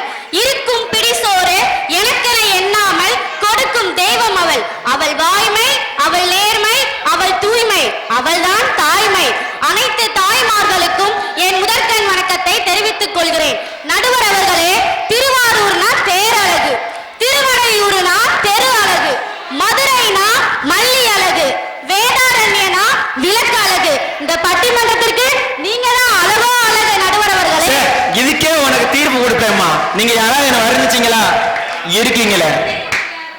அந்த சைடு உட்கார்ந்துருக்காங்க பாத்தீங்களா 3 பேரு, அவங்க எந்த நாட்டுல இருந்து வந்தாங்கன்னு எனக்கு தெரியல. எனக்கு என்னமோ அமேசான் காட்டுல இருந்து தான் வந்திருப்பாங்கன்னு தெரியுது. ஏன்னா 21ஆம் நூற்றாண்டின் கடவுளே பணம் தான்.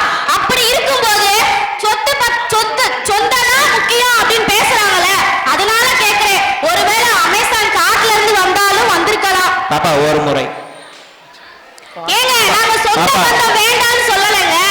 ஒரு முறை வரும். பெரியவர்களே, தாய்மார்களே, ஒரே ஒரு விஷயத்தை மட்டும் சொல்லிக் கொண்டிருக்கிறேன். டோக்கன் வாங்காதவங்க பெருமாள் சாமி அப்படிங்கிற ஒரு அண்ணன் டோக்கன் கொடுத்துட்டு இருக்காங்க. டோக்கன் வாங்காதவங்க வாங்கிக்கோங்க. ஆரம்பிங்க. ஏங்க, நாங்க சொந்த பந்தம் வேண்டாம்னு சொல்லல.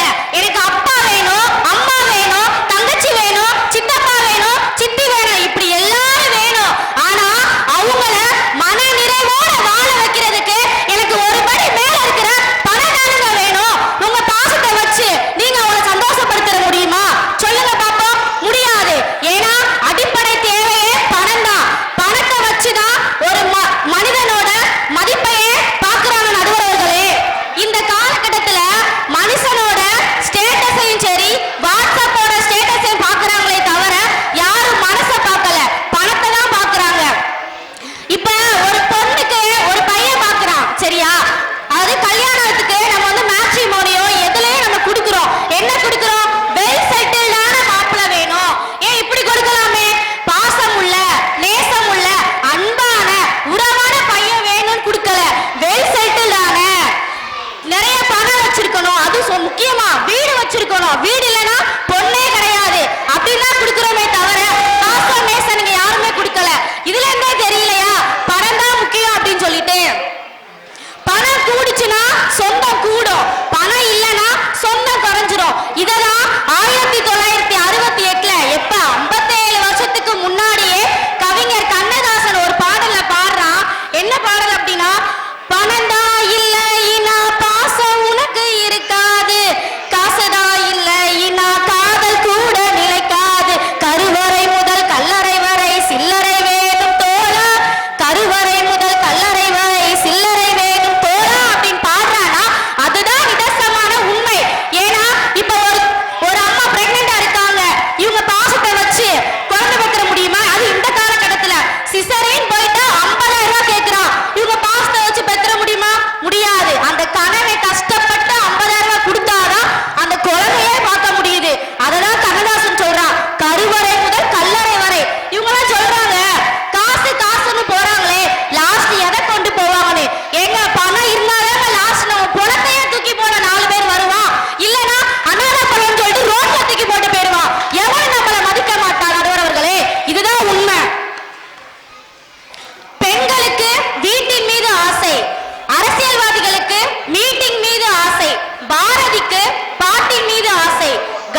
சொல்ல முடியுமாப்பா உங்களால?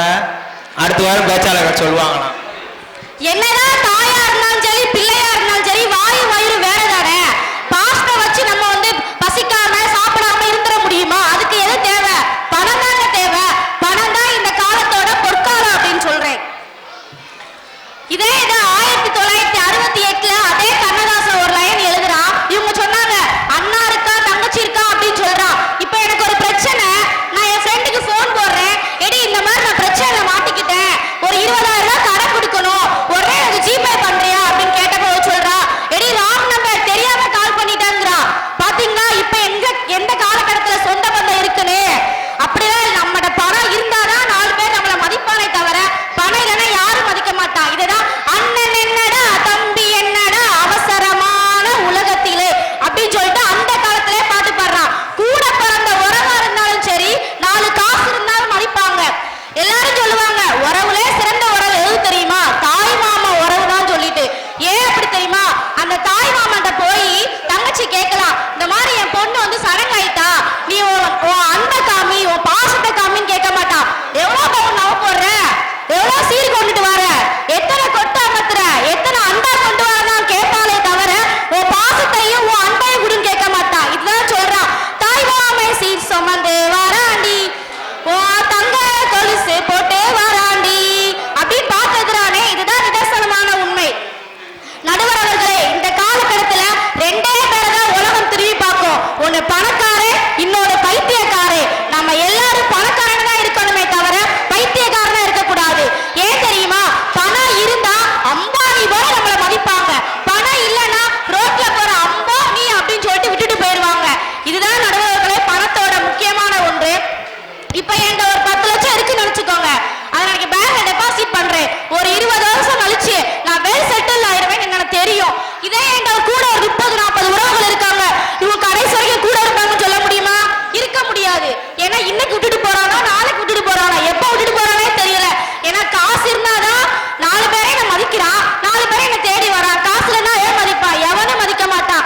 இதே இது என்கிட்ட 50 லட்சம் இருக்குன்னு நினைச்சுக்கோங்க, யாருமே தெரியாது, தூரம் சொந்தமா இருப்பான், பார்த்தா நான் தான் பக்கத்து வீட்டுக்காரன், நெருங்கல சொந்தம் அப்படின்னு சொல்லிட்டு வருவான். எது பேசுது? காசு தான் பேசுது. இதே நான் பாசம் அதிகமா காமிக்கிறேன், வருவானா? சொந்தக்காரன் வரானா? எவனும் வரமாட்டான். நான் தெரியாம கேட்கிறேன், இந்த காலகட்டத்துல ஃபங்க்ஷன் வைக்கிறீங்களா, எதுக்கு மொய் நோட்டு எழுதுறீங்க? மொய் நோட்டு எழுத வேண்டாமே. ஏன்னா அக்கா தங்கச்சி அம்மா அப்பா எல்லாரும் ஏன் பாசக்காரங்க அப்படின்னு சொல்லும் போது எதுக்கு மொய் எழுதுறீங்க? அம்மா இவ்வளவு செஞ்சிருக்காங்க, அத்தை இவ்வளவு செஞ்சிருக்காங்க அப்படின்னு டீட்டெயிலா எழுதுறீங்களே எதுக்கு? அவனை விட ஒரு படி அவன் ஃபங்க்ஷன் வைக்கும் போது நம்ம செய்யணும், அப்பதான் நம்மள மதிப்பான்றதுக்கு ஒரு ஸ்டேட்டஸ் தானே நம்ம எழுதுறோம். அங்க எது பேசுது? பணம் தான் பேசுதே தவிர உங்க பாசம் பேசல. பாசம் பேசுறா நீங்க எழுதிருக்க மாட்டீங்க. இன்னொன்னு சொன்னாங்க, திருவிழாக்கு போறப்ப எல்லாரும் ரொம்ப சந்தோஷமா இருப்போம்னு சொல்லிட்டு. உண்மைதாங்க. அந்த திருவிழாவுக்கு நான் 2 பவுன் எக்ஸ்ட்ரா போட்டு போனாதான் என்ன மதிப்பாங்க, எங்க வீட்டையே மதிப்பாங்க. இல்லைன்னா யாரும் என்னை மதிக்க மாட்டாங்க. அவ யாரோ எங்கிட்ட வந்து வந்திருக்கா, அவ ஒத்த பைசுக்கு அவ ஒத்த பைசா கூட அவட்ட கிடையாது அப்படின்னு சொல்லுவாங்களே தவிர என்ன மதிக்க மாட்டாங்க. இதுதான் என்ன சொல்றேன் அப்படின்னா, பணத்தை போற போக்குல எல்லாத்தையும் நம்ம செலவு பண்ணக்கூடாது. நமக்கு தேவையானதை நம்ம சேமிச்சு வச்சாதான் நம்ம வருங்காலத்துல 4 பேர் மதிப்பாங்கன்னு நினைச்சு கூறிக்கொண்டு பணம் 10 செய்யும். அது இல்லைன்னா சொந்தக்காரங்களை நம்மளை வச்சு செய்வாங்க. நடுவர் அவர்களே, இறுதியான தீர்ப்பு பணத்திற்கு கொடுக்க வேண்டும் என்று கூறிக்கொண்டு என் உரையை முடித்துக் கொள்கிறேன். நன்றி, வணக்கம்.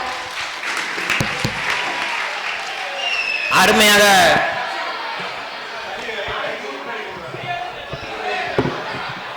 அருமையான ஒரு கவிதை உண்டு. என் தங்கை குறுந்தொகை படித்தாள், நெடுந்தொகை படித்தாள், கலித்தொகை படித்தாள், ஆனால் கையில் சிறு தொகை இல்லாதனால் தொகை இழந்து கிடக்கிறாள் என்று ஒரு கவிஞர் அருமையா எழுதினார். ஆக பணம் தானே முக்கியம் அப்படின்ட்டு அருமையா பேசி முடித்திட்டார்கள் கார்த்திகா. அடுத்தபடியாக வரும் பேச்சாளருக்கு ஒரு சிறு அறிமுகம். முதல் மேடை என்றாலும் ஒன்றை சொல்கிறேன், 3 மணிக்கு இன்று மதியம் 3 மணிக்கு தான் இந்த பாப்பா பட்டிமன்றம் பேச வாரியா அப்படின்னு சொல்லியிருந்தோம். ஏன்னா இதுக்கு முன்னாடி என்னுடன் நிறைய பட்டிமன்றம் பேசிய ஒரு பேச்சாளர் பேச வேண்டிய இடம் இது. இந்த இடத்தில் இன்று அவனுக்கு காய்ச்சல். 3 மணிக்கு தான் இந்த பாப்பா பேச வாரியா அப்படின்னு சொல்லி கேட்டேன். கண்டிப்பா வாரனே, எனக்கு ஒரு வாய்ப்பு சரிங்க, கண்டிப்பா உங்களுக்காக இந்த பட்டிமன்றம் வாரேன் அப்படின்னு சொல்லி 3 மணிக்கு ஏற்பாடு செய்து பட்டிமன்றத்தில் பேச வந்துள்ளார் என்றால் அந்த பெண் தைரியத்துக்கே நீங்க ஒரு முறை கை தட்ட வேண்டும். வாங்க மாரிச்செல்வி பாப்பா சொந்தமே அப்படின்னு பேசுவதற்காக உங்க உற்சாகமான கரவொலியோடு. இருந்தவளே உன்னால் இருந்தேன் இமையோர் விருந்து அமிழ்தம் என்றாலும் வேண்டேன் என்று என் அன்னை தமிழை வணங்கி என் தாய் போல் அமர்ந்திருக்கும் அம்மாக்களுக்கும் என் தந்தை போல் அமர்ந்திருக்கும் அப்பாக்களுக்கும் என் பாசமான அண்ணன்களுக்கும் இன்று எதிரணியாக கூட்டியிருக்கும் 3 முப்பெரும் தேவிகளுக்கும் என்னுடன் போட்டி போடும் என் அணியினருக்கும் மேலும் அழகு என்று சொன்னவுடன் அசந்து கொண்டிருக்கிற நடுவர் அவர்களுக்கும் என் வணக்கத்தை தெரிவித்துக் செம்மமா சூப்பர். ஏன்னா அந்த அணில இருந்து வந்த உடனே முதலையே அழகு சொன்னாத்தானே நடுவர் நமக்கு பேசுவாரு அப்படின்னு அழகுன்னு சொல்லிட்டாங்க. உடனே நடுவர் அப்படியே அசந்து போய் உட்கார்ந்துட்டாரு. அதனால நான் பாசம்ன்ற தலைப்புல வந்து அவரோட நிக்கிறேன். ஆனா இப்ப என்ன அப்படின்னா நடுவர்களே உங்கள்கிட்ட ஒரு கொஸ்டின் கேட்கேன், உங்களுக்கு கல்யாணம் ஆயிடுச்சா? அந்த கொடுமையை ஏமா கேட்கிற, ஒரே ஒரு முறை ஆயிடுச்சு. சரி, நீங்க மாமனார் வீட்டு சொத்தை வச்சு வந்தீங்களா இல்ல உங்க மனைவி குணத்தை வச்சு கல்யாணம் பண்ணீங்களா? இது எது சொன்னாலும் ஒரு ஆபத்து இருக்கு. நான் 2வது தொழிலை தப்பிச்சுக்கிறேன். மனைவியோட குணத்தை நம்பி தான் வந்தேன். பாத்துக்கோங்க, எது மனைவியோட குணத்தை வச்சு சொன்னனாலதான் அவருக்கு இங்க இடம் இருக்கு. இதே சொத்துக்கள்னா நினைச்சுக்கோங்க, அப்புறம் கோவை சரலாதான் வடிவேலு கோவை சரலாதான் நடக்கும்னு இவருக்கு புரிஞ்சிருச்சு போல. அம்மா இப்ப எது சொன்னாலும் பொம்பளை அடிக்காதம்மா. சரி வேற நடுவர் அவர்களே வருத்தப்படாதீங்க. இதே இது ஐரோப்பியால ஒரு ஆணுக்கு ஒரு மனைவி ஒரு தோழின்னு கொடுத்தாங்கன்னா அவங்க வந்து என்ன பண்ணுவாங்க அப்படின்னா மனைவியை விருப்பப்படுவாங்க. அதே இது தமிழ்நாட்டுல ஒரு மனைவியையும் 5 தோழியை கொடுத்தாங்கனாலும் நம்ம ஊர் பசங்க என்ன பண்ணுவாங்க, தாய் மாதா பெருசுன்னு சொல்லி ஏத்துக்கிடுவாங்க. அப்படிப்பட்ட குணம் உடையங்க இந்த அத்தி குலத்துல நிறைய இருக்காங்க. ஏன்னா நான் வந்து உட்கார்ந்த உடனே ரொம்ப பாசமா வந்து தண்ணி கொடுத்தாங்க. அப்பயே புரிஞ்சுக்கிட்ட ரொம்ப பாசக்காரங்க போல அந்த அத்திக்குள்ள பசங்கள்லாம் அப்படின்ட்டு. இன்னும் ஒன்னு சொல்லிக்கிறேங்க, அந்த காலத்துல விவேகானந்தர் தெரியுமா? தெரியும், எல்லாருக்கும் தெரியாம இல்ல. அவர் பெண் என்ன சொன்ன உடனே எல்லாருக்கும் என்ன வரும், மேல்நாட்டவர்களுக்கு மனைவின்னு வரும். ஆனா நம் நாட்டு தலைமை, நம் நாட்டு ஆண்களுக்காலும் சரி தாத்தாக்குனாலும் சரி எந்த யாருக்குனாலும் சரி, ஆனா என்ன தாயின்ற ஒரு வார்த்தை நனசுல கடைசி வரைக்கும் நிலைச்சிருக்கோம் அப்படிங்கிறாங்க. நடுவர் அவர்களே உங்கள்கிட்ட ஒரு கொஸ்டின் கேட்கிறேன், நீங்க சீரியல் பாப்பீங்களா? பாப்பேம்மா. என்ன சீரியல் பாப்பீங்க? எல்லா சீரியலும் பார்ப்பேன். உனக்கு எந்த சீரியல் வேணும்? எதிர்நீச்சல வர ஆதி குணசேகரனை நீங்க பாத்திருக்கீங்களா? பாப்பேன். ஏமா ஏன் இப்படி பண்ற அப்படின்னு கேட்பாரு மருமகளை பார்த்து. நீங்க அரட்ட அரசுல அந்த பையன் ஓடி போயிட்டான். நடுவர் அவர்களே, ஆதி குணசேகரன் இல்லன்னா அந்த நாடகம் ஓடுமா? நீங்க தான் சொல்லுங்களேன். மணி 9 ஆச்சு. அவரை வச்சு செஞ்சுதாமா அந்த நாடகமே ஓடுது. இப்ப அப்ப பாருங்க, அவரோட பாசம் தானே அங்க நிக்குது, பணம் அங்க நிக்கல. அப்பயே புரிஞ்சுக்கோங்க. ஒரு எடுத்துக்காட்டு சொல்றேன். அந்த காலத்துல பஞ்ச பாண்டவர்கள் இருந்தாங்க. அவங்க அண்ணன் தம்பி ஒத்துமையாக கடைசி வரைக்கும் வாழ்ந்தாங்க. பணத்தை வச்சு யாருமே வாழலைங்க.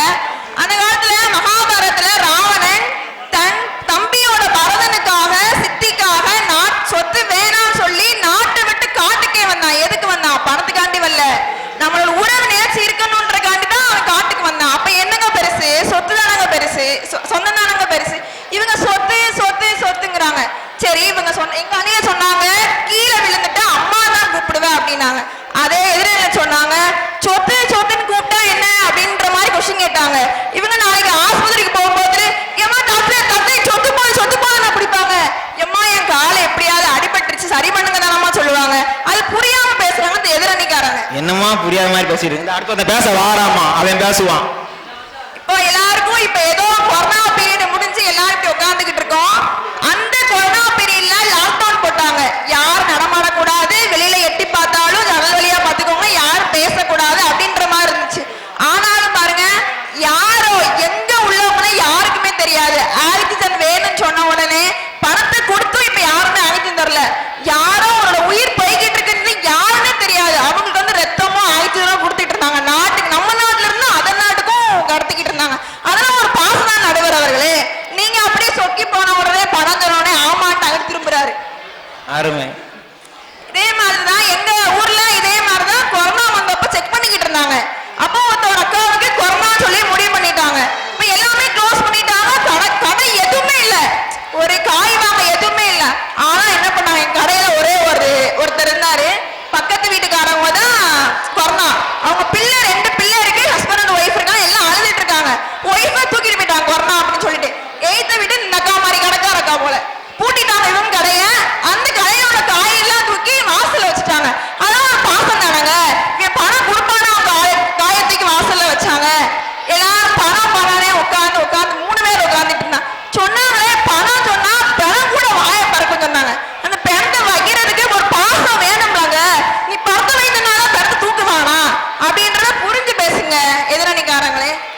உண்மைமா. உறவோட முக்கியத்துவம் என்னன்னு தெரியுமா? நம்ம ஒற்றுமை இருக்கும் போதுதான் அது நடக்கும். வண்ணங்கள் எல்லாம் சண்டை போட்டுட்டு இருக்கு. ஒரு குட்டி கதை சொல்லிட்டா, வண்ணங்கள் எல்லாம் சண்டை போட்டுட்டு இருக்கு. கருப்பு கலர் சொல்லுது எல்லாரும் தலையிலையும் நான் தான் இருக்கேன், நான் தான் பெரிய ஆளு அப்படின்னு சொல்லிட்டு. பச்சை கலர் சொல்லுது இந்த உலகத்தையே நான் தான் பசுமையா வச்சிருக்கேன், அப்ப நான் தானே பெரிய ஆளு அப்படின்னு சொல்லி பச்சை கலர் சொல்லுது. சிவப்பு கலர் சொல்லுது இரத்தத்தின் நிறம் சிவப்பு, நான் ஓடிக்கொண்டு இருப்பதால் தான் இந்த மனிதனே ஓடிக்கொண்டிருக்கிறான் என்று அந்த சிவப்பு கலர் சண்டை போடுது. இப்படி ஒவ்வொரு கலரும் அதோட சிறப்பு அம்சத்தை சொல்லி சொல்லி மாறி மாறி சண்டை போட்டுட்டு இருக்குது. திடீர்னு வானத்தில் ஒரு டமார் ஒரு இடி உழுது. இடி உழுந்தோடனே எல்லா கலர்களும் பயந்து ஒற்றுமையா வானவிலா மாறிடுச்சு. ஒரு மலைத்துளி கீழே உழுந்து சொல்லுது நீங்க தனித்தனியா இருக்கும் போது சிறப்பு தான், ஆனா எல்லாரும் ஒற்றுமையா இருக்கும் போது பேர் அழகா இருக்கீங்க அப்படின்னு சொல்லி சொல்லிச்சான். ஒற்றுமையா இருந்தாதான் அழகாக இருக்கும் என்று அருமையா பேசுகிறார்கள். நடுவரவர்களே, உங்கள்கிட்ட ஒரு கேள்வி கேட்கிறேன். எதுவும் பயந்துடாதீங்க, ரொம்பலாம் கேட்க மாட்டேன். உங்க அத்தை உங்களே மருமகனே இந்த வீடு போதுமா அந்த வீட்டுக்கு வர சொல்லவான்னு கேட்டாங்க. அது ஒரு பாசத்துலான்னு கேட்டாங்க. மருமை நாளைக்கு தருவாருன்னு கேட்டாங்க. உருட்டு பேசுங்க நடுவர்களே. சொத்துக்குன்னு சொல்லிட்டு அங்கிட்டே போயிடாங்க. சொந்தம் நாங்க உட்கார்ந்துருக்கோம். எல்லாம் உங்களை அடிச்சு வெளியே பத்தி விட்டுதான் உங்க மாமியார் பாத்துக்கோ. கண்டிப்பாமா கண்டிப்பா வீட்டுல போய் சாப்பிடணுமா. ஆமா, ஒன்னு நடுவரவர் கையில ஒரு தாஜ்மஹால் வச்சிருந்தாரு. ஆனா இங்க யாரு கட்டியிருக்காருன்னு தெரியல. ஜாதகான்னு எங்கேயோ அவர் மனைவிக்கான்னு கட்டியிருந்தாரு. இப்ப சொத்துன்னு ஒண்ணு இருந்தோடனே தாஜ்மஹாலத்துக்கு ஒழிச்சு வச்சுட்டாரு. அவங்க மனைவி அங்கன்னு பாத்துட்டே இருக்காங்க. தாஜ்மஹாலத்துக்கு மேல வச்சு சொன்னோடனே மேல வச்சுட்டாரு. நல்லா தானமா இருக்கேன், ஏமா கோர்த்து விட்டு போற போகும்போது. நடுவரவர்களே, எங்களுக்கு எல்லாம் தண்ணி வந்து கொடுத்தாங்க. தமிழோட பரம்பரையே வந்து தண்ணி மோந்து கொடுக்கணும், இனிப்பு கொடுக்கணும்னாரு. இங்க எல்லாரும் உட்கார்ந்துருக்காங்க. பசிக்குன்னு நினைச்சு எங்க அந்த அத்திக்குள இளைஞர்கள்லாம் வந்து பொங்கல் எல்லாரும் கொடுத்தாங்க. அதெல்லாம் ஒரு பாசம் தான் நடுவர்களே. ஏன் அவங்க போய் இந்தா 100 வந்தா 100 வந்தா 100 கொடுத்தாங்க. பசி ஆத்தினாதான் போதுன்னு சொல்லுவாங்க. எல்லாருமே பணத்தை கொடுத்தா போதும் சொல்ல மாட்டாங்க, அதே மாதிரி தங்கத்தை கொடுத்தா போதும் சொல்ல மாட்டாங்க. இவ்வளவு சோறு பட்டா போதும் பாரு நல்லா இருப்ப அப்படிதான் சொல்லுவாங்க நடுவர்களே. புரிஞ்சு பேசுங்க. என்ன இதெல்லாம் உங்களுக்கு தெரியும் தானே? அருமை அருமை. இதே மாதிரிதான் நடுவர்களே, அழைப்பு சொன்னனே வாங்கிடாதீங்க, சொத்து சொன்னனே வாங்கிடாதீங்க. எங்களையும் பார்த்து செய்யுங்க. சொந்தம் தான் நாளைக்கு உங்க போன மாமியா உங்களை உள்ள ஏற்றும், இல்லைன்னா வெளியே பத்தி விட்டுரும். நன்றி, எல்லாருக்கும் வணக்கம். அருமை அருமை. 3 மணி கூட்டா கூட இப்படி அற்புதமா பேசுவான்னு எதிர்பார்க்கல. உற்சாகமா இன்னொரு முறை கைத்தட்டிங்க. இதே தமிழகத்துல சுஜித்ரா அப்படிங்கிற ஒரு பெண்மணி பார்வையற்று இந்த உலகத்துல பிறக்கிறா. சுஜித்ரா அப்படிங்கிற ஒரு பெண் பார்வையற்று இந்த உலகத்துல பிறக்கிறா. அந்த பிள்ளைக்கு ஒரே வருத்தம், அம்மா இந்த உலகத்துல மரங்கள் எப்படி இருக்கும், இந்த வானம் எப்படி இருக்கும், மற்ற மனிதர்கள்லாம் எப்படி இருப்பாங்க அப்படின்னு சொல்லி அந்த குழந்தை அழுது கொண்டே அம்மாட்ட சொல்லுது. கவலைப்படாதே அப்படின்னு சொல்லி அம்மா சொல்லுது. கவலைப்படாதே சுஜித்ரா, இன்று வேணுமானாலும் உன் கண்களால் யாரையும் பார்க்க முடியாமல் இருக்கலாம், ஆனால் இந்த உலகத்தின் கண்கள் அனைத்தும் ஒரு நாள் உன்னை பார்க்கும் என்று அந்த சுஜித்ராவை உற்சாகப்படுத்தினாள் அந்த அம்மா. அதனால்தான் பின்னால் முதல் பார்வையற்ற IAS அதிகாரி ஆகிட்டார் என்றால் அந்த சுஜித்ரா உறவுகளால் தான், பணத்தால் இல்லை என்பதுதான் நிதர்சனமான உண்மை. இப்படி சொல்லியும் அதெல்லாம் முக்கியம் இல்ல, எனக்கு தேவை பணம் காசு மணி அப்படின்னு அடுத்த ஒருத்தன் பேச வந்திருக்கான். ஜெகதீஷ் பாண்டியன் மிகவும் அற்புதமான பேச்சாளர். எனக்கு டஃப் கொடுக்குற அளவுக்கு பேசுவாப்புல. நீங்க எல்லாம் பார்த்து பதற போறீங்க அவர் பேச்சுல. வாங்க தம்பி ஜெகதீஷ் பாண்டியன் சொத்தே அப்படின்ட்டு.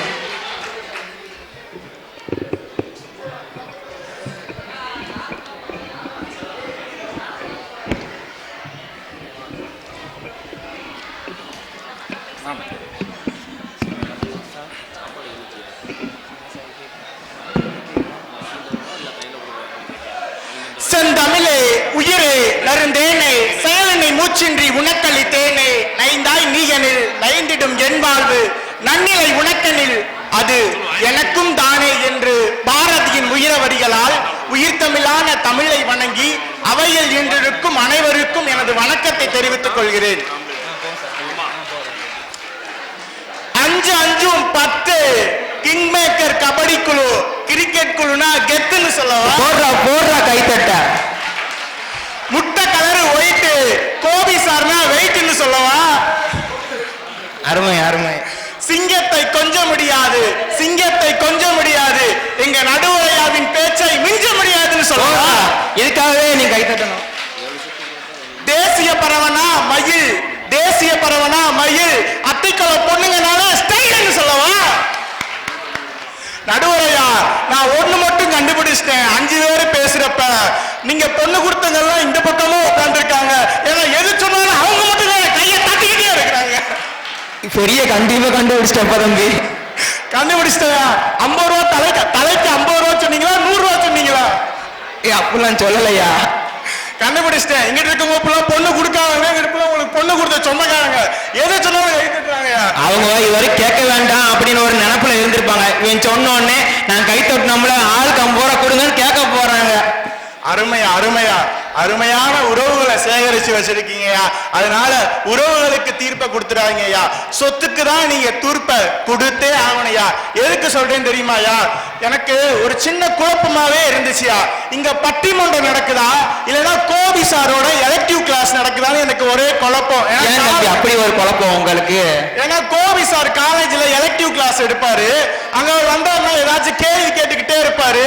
அதே மாதிரிதான் எதிரில் இருக்கிற 3 பேரும் உங்ககிட்ட வாராங்க.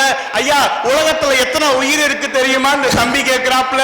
அடுத்து வந்துகிட்டு உனக்கு கீழே விழுந்துட்டீங்க அப்படின்னா நீங்க காலை பிடிச்சிட்டு அம்மானு கத்துவீங்களா அபியானு கத்துவீங்களான்னு சொல்லிட்டு இவரு கேட்கிறாரு.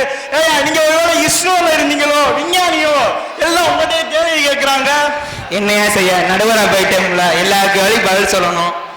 பரவாயில்லையா. அடுத்து இந்த லாஸ்டா ஒரு பாப்பா இந்த 3 மணிக்கு புக் ஆச்சுன்னு சொன்னீங்களே, அந்த திடீர் சமையல்ங்கிற மாதிரி திடீர் பட்டிமன்ற பேச்சாளர் மாரி செல்வி என்னம்மா பேசினாங்க. அப்படியே அந்த நீல கலர் உடையில வந்துகிட்டு ஏதோ அவங்க பேசுறது மட்டும்தான் உண்மையும், ஏதோ நடுவரையாவும் நாங்க 3 பேர் இங்க கிளம்பி வந்ததே வேஸ்டா வெட்டிக்க வந்த மாதிரியும் பேசிட்டு போயிருக்காங்க. அப்ப அவங்க பேசுறது எதுவுமே உண்மை இல்லையா? எதுவுமே உண்மை இல்லையா. இன்னைக்கு காலையில எந்திரிச்ச உடனே எல்லாத்தையுமே எல்லாருமே மறக்க போறாங்கயா. அதுல அந்த மாரிச்செல்வி பாப்பா சொன்னாங்க, எது நீச்சலே அந்த நாடகம் இந்த பிள்ளை பார்க்கும் போல. சரி, பார்த்துட்டு போட்டோம். அது என்னவா ஆதிசங்கர் வந்து என்ன பண்ணாரா, ஏதோ குடும்பத்துல உறவா இருக்காங்க, ஒத்துமையா இருக்காங்க. ஆனா ஆனா ஒண்ணு மட்டும் தெரிஞ்சு போச்சியா, நீங்க அதே ஒரு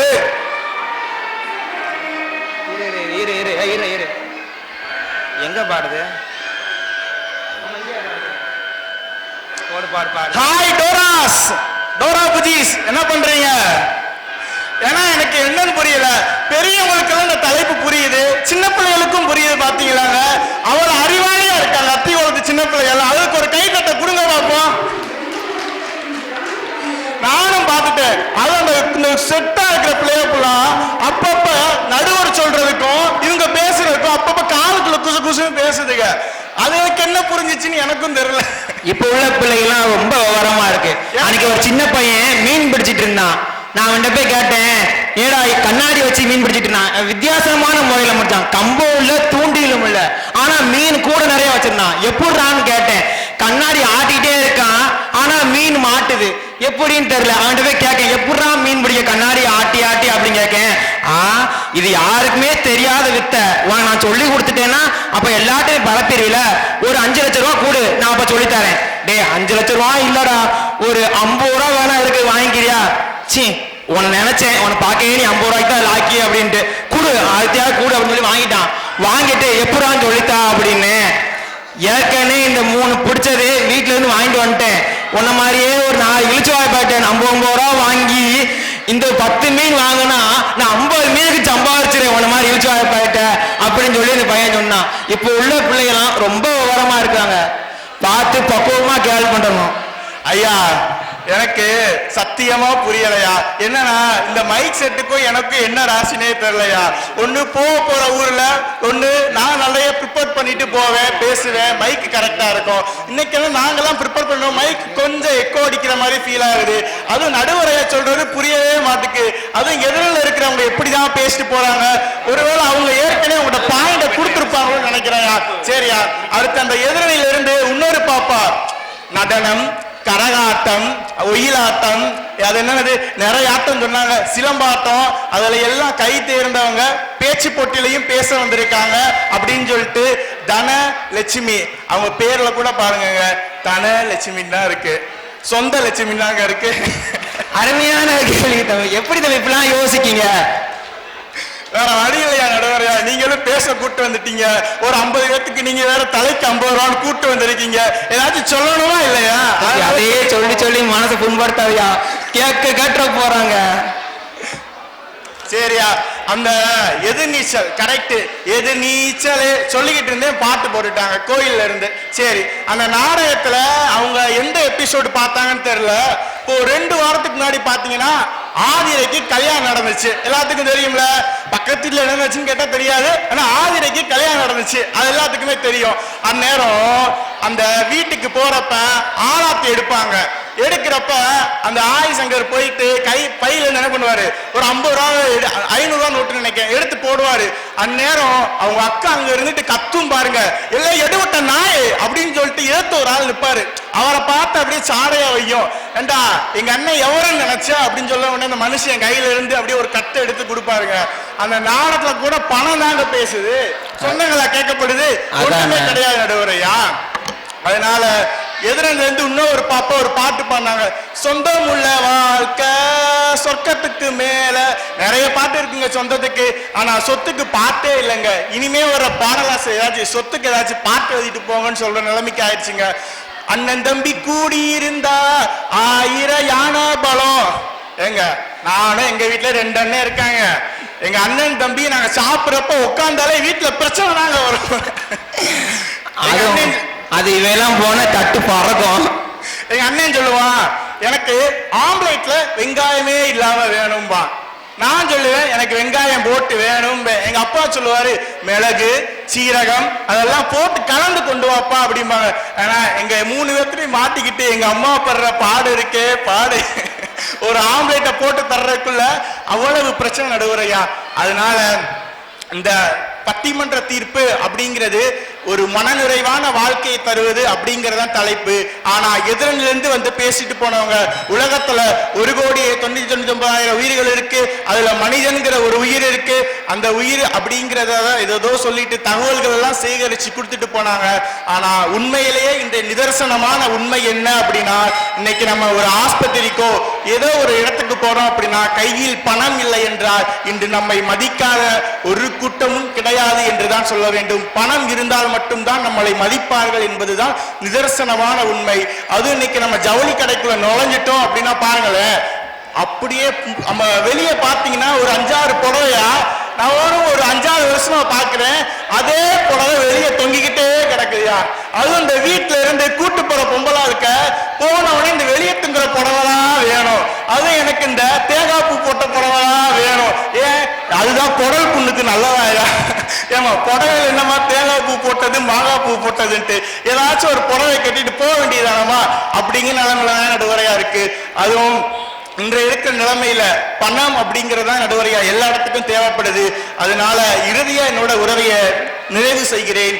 மனித வாழ்விற்கு அன்றாட தேவைக்கும் நமக்கு தேவைப்படுவது சொந்தங்களோ பந்தங்களோ அல்ல. பணம் இருந்தால் 1000 சொந்தங்களும் மட்டுமல்ல, தேவையில்லாத சொந்தங்களும் கூடி வந்து நிற்கும். அதனால் நம் வாழ்க்கைக்கு பணமும் தேவை, குணமும் தேவை என்று நடுவரைய அவர்கள் நல்லதோர் தீர்ப்பை வழங்குவார் என்றும் இந்த நல்லதோர் வாய்ப்பளித்த அனைத்து ஊர் மக்களுக்கும் நன்றி கூறி விடைபெறுகிறேன். நன்றி, வணக்கம். அருமையான பேச்சு. பட்டிமன்றத்தோட நிறைவு பகுதிக்கு வந்துட்டோம். தீர்ப்பு சொல்ல வேண்டிய நேரம். 5 நிமிடத்துல தீர்ப்பை சொல்லி முடிச்சிடுறேன். இந்த பக்க விவாதத்தையும் பார்க்கும்போது எது முக்கியம், மனிதனோட மகிழ்ச்சிக்கு எது முக்கியம்னு யோசித்து பார்த்தா பணம் அப்படிங்கிற ஒண்ணு இல்லாம இந்த உலகத்தில் எதுவும் அசைவதில்லை என்பதுதான் உண்மை. தம்பி சொன்ன மாதிரி கருவறை முதல் கல்லறை வரை சில்லறை இல்லாமல் இவ்வுலகில் வாழவே முடியாது என்பதுதான் நிதர்சனமான உண்மை.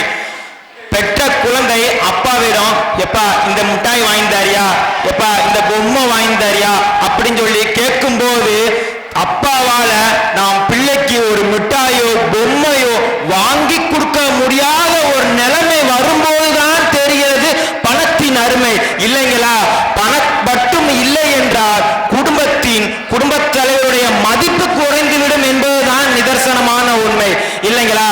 நீங்க எந்த ஒரு நிகழ்ச்சியா இருந்தாலும் சரி, ஒரு பிள்ளைய படிக்க வைக்கனாலும் சரி, கல்லூரி படிக்க வைக்கனாலும் சரி, படிச்சு முடிச்சுட்டு கல்யாணம் பண்ணி வைக்கனாலும் சரி, எது இருந்தாலும் அது ஒரு முற்றுப்புள்ளி எதுவாக இருக்கும்? பணத்தால தான் இருக்கும். பணம் அப்ப வாழ்க்கைக்கு மிகவும் முக்கியம் இல்லைங்களா? ஒரு சின்ன கதை சொல்றேன். ஒரு முனிவர்கிட்ட ஒரு கேள்வி. அவன் என்னன்னா, வாழ்க்கைனா என்ன அப்படின்னு ஒருத்தனுக்கு ஒரே குழப்பம். என்னையா வாழ்க்கை வாழ்றோம்? உண்மையிலே வாழ்க்கையில நன்மை தீமை ரெண்டு இருக்குது. எது இந்த உலகத்துல உண்மையா எடுத்துக்கிட்டு வாழணும் அப்படின்னு சொல்லிட்டு அவனுக்கு ஒரே குழப்பம். உடனே அந்த ஞானி கிட்ட போய் அவன் போய் கேட்கான், ஐயா, இந்த உலகம் நன்மைகளாலும் ஆனது தீமைகளாலும் ஆனது இல்லைங்களா? இவ்வுலகம் நன்மைகளாலும் ஆனது தீமைகளாலும் ஆனது. ஆனா ஏன் நல்லதை மட்டும் செய்யணும், ஏன் தீமை செய்யக்கூடாது அப்படின்னு சொல்லி அந்த முனிவரை பார்த்து அவன் கேட்கான். உடனே முனிவர் எந்த பதிலும் சொல்லாம, சிறிது நேரம் இரு, எனது குடும்பத்தில பால் கொடுப்பாங்க குடி அப்படின்னு சொல்லி கொடுத்துட்டாரு. அங்க உள்ள எல்லா சீடருக்கும் பால் கொடுக்காங்க, இவனுக்கு மட்டும் சாணி கொடுக்காரு அந்த முனிவர். என்னையா எல்லாத்துக்கும் பால் கொடுக்க, எனக்கு மட்டும் சாணி கொடுக்க அப்படின்னு சொல்லி அவன் கேட்டோடனே அந்த முனிவர் சொல்றாரு, நீ சொன்னதுக்கு இதுதான் பதிலு. மாட்டுல இருந்துதான் பால் வருது, மாட்டுல இருந்துதான் சாணி வருது, சாணிய குடி அப்படின்னு சொல்லி சொல்றாரு. என்னையா இப்படி சொல்றீங்க, எனக்கு ஒண்ணுமே புரியலையே. உனக்கு புரியாது, நீ போ அப்படின்னு சொல்லி சொன்னோடனே அங்க உள்ள ஒரு சீடர், எங்க குருவுக்கும் பெரிய குரு ஒருத்தர் இருக்காரு, நீ அவரை போய் பாரு, உனக்கு விட தெரியும் அப்படின்னு சொல்லி அவர்கிட்ட கூட்டு போறாரு. ஆனா ஒரு நிபந்தனை, அந்த பெரிய குரு ஒரு முறைதான் கதவை திறப்பாரு, ஒரே ஒரு கேள்விக்கு மட்டும்தான் பதில் சொல்வாரு, சொல்லிட்டு கதவை மூடிட்டு உள்ள போயிருவாரு. நல்லா ப்ரிப்பேர் பண்ணிக்கோ அப்படின்னு சொல்லி அவர் சொல்லிடுறாரு அந்த சீடர். உடனே நல்லா ப்ரிப்பேர் பண்ணிட்டு போறான். வாழ்க்கை என்ன கேட்கும், அது கேட்கும், நிறைய ப்ரிப்பேர் பண்ணிட்டு போறான். போய் நின்ன உடனே கதவு திறக்கு, ஒரு பெண் முனிவர் வெளியே வராங்க. உடனே கேட்கான், நீங்க ஒரு பொம்பளையா? ஆமா, நான் பொம்பளை. டக்குன்னு மூடிடுச்சு கதவு. இவனுக்கு என்ன செய்யனே தெரியல. ஏன் இப்படி அலைஞ்சிட்டு இருக்கானா, வாழ்க்கையில பணம் பணம் ஓடிக்கொண்டிருக்க கூடாது. வாழ்க்கை என்பது ஓடிக்கொண்டு இருப்பதல்ல வாழ்க்கை, இருப்பதை வைத்து மகிழ்ச்சியாக வாழ்வதுதான் வாழ்க்கை இல்லைங்களா? அற்புதமா கைத்தட்டலாம் இந்த வரிகளாம். ஒன்றை மறந்துவிடக் கூடாது, குடும்பத்திற்காக ஓடுகிறோம் ஓடுகிறோம் என்று குடும்பத்தை விட்டே ஓடுகிறோம் என்பதுதான் இப்போ உள்ள காலத்தின் நிதர்சனமான உண்மை. ஒன்றை மறந்து விடாதீர்கள், அம்மா அப்பா தாத்தா பாட்டி சித்தி சித்தப்பா மாமா அத்தை இல்லாத ஒரு குடும்பத்து சிறுவன் நன்றாக வளர முடியாது என்பதுதான் உண்மை இல்லைங்களா? ஒரு சின்ன கதையை சொல்லி பட்டிமன்றத்தை நிறைவு செய்கிறேன். எங்க வீட்டுக்கிட்ட ஒரு இட்லி கடை இருக்கு. அந்த இட்லி கடையில கமலாமா அப்படிங்கிற ஒரு அம்மா வேலை பார்க்காங்க. தினம் குனிஞ்சு எந்திரிச்சு இட்லியை வைக்கணும். அந்த அம்மாவுக்கு முட்டியில ஒரு சின்ன கட்டி மாதிரி வந்துருச்சு. உடனே அந்த அம்மா கமலாமா அவங்க ஓனர் கிட்ட, எம்மா ஒரு 200 ரூபா இருந்தா கூட இதை கிளீன் பண்ணிட்டு நான் நாளைக்கு வேலைக்கு வாரேன் அப்படின்னு சொல்லிட்டு, சரி இந்த 200 ரூபா கிளீன் பண்ணிட்டு நாளைக்கு வேலைக்கு வா அப்படின்னு சொல்லி அந்த ஓனர் சொல்லிட்டாங்க. கமலாமா வீட்டுக்கு போறவங்க வீட்டுல போனோடனே அவங்க சின்ன குழந்தை, எம்மா எனக்கு ஃபீஸ் கட்டணுமா, எனக்கு நாளைக்கு கேட்டுக்காங்கம்மா ஸ்கூல்ல. அப்படியாமோ, எவ்வளவுயா? 2000 ரூபா. அவங்ககிட்ட 1200 ரூபாய் இருந்திருக்கு, 1800 ரூபாய் இருந்திருக்கு. இந்த 200 ரூபாய் கொடுத்துட்டோம்னா பிள்ளைக்கு படிப்பு செலவழிச்சுக்கலாம் அப்படின்னு சொல்லி யோசிச்சுட்டு அந்த கமலம்மா என்ன செய்யறாங்கன்னா, 1 ரூபா பிளேடு வாங்கி அந்த முட்டியில் உள்ள அந்த இதை கிழித்து தான் பிள்ளைக்கு கொடுத்திருக்காங்க என்றால் குடும்பத்துடைய அருமை எவ்வளவு முக்கியம் இல்லையா? இதுதான் இன்றைய தீர்ப்பாக சொல்லுகிறேன். ஒன்றை சொல்றேனே, இவங்க தீர்ப்பு சொல்லிட்டா இவங்க கோச்சுக்கிறாங்க, இவங்க தீர்ப்பு சொல்லிட்டா இவங்க கோச்சுக்கிறாங்க. நடுத்தரமான ஒரு தீர்ப்பை சொல்றேனே, வாழ்க்கைக்கு தேவை பணம், ஆனால் வாழ்வதற்கு தேவை உறவு. நீங்க ஒரு ட்ரெயின் எடுத்துக்கொண்டு போச்சுக்கோங்களேன், ஒரு ட்ரெயின் போயிட்டு இருக்கு. ட்ரெயின் போறதுக்கு எது வேணும்? தண்டவாளம் வேணும். 2 தண்டவாளம் இருந்தாதான் ட்ரெயின் சீரா போயிட்டு இருக்கும். ஒண்ணு இல்லைன்னா கூட ட்ரெயின் என்ன செய்யும்? தர பிறன்றோம். ஆகையால பணமும் வேணும், குடும்பமும் வேணும். இவ்விரண்டும் இணைந்து சென்றால்தான் வாழ்க்கை என்பது மகிழ்ச்சியாக இருக்கும் என்று நல்லது ஒரு தீர்ப்பு வழங்கி பட்டிமன்ற நிகழ்ச்சியை ஏற்பாடு செய்த கோபி சாருக்கும், king maker Kamarajar cricket club இளைஞர்களுக்கும், பட்டிமன்றத்தை கண்டு ரசித்த பெரியோர்களே சிறியோர்களே தாய்மார்களே நின்று ரசித்துக் கொண்டிருக்கின்ற பெரியோர்களே, உங்கள் அத்துணை பேருக்கும் என் இனிய வணக்கத்தும் நன்றியும்.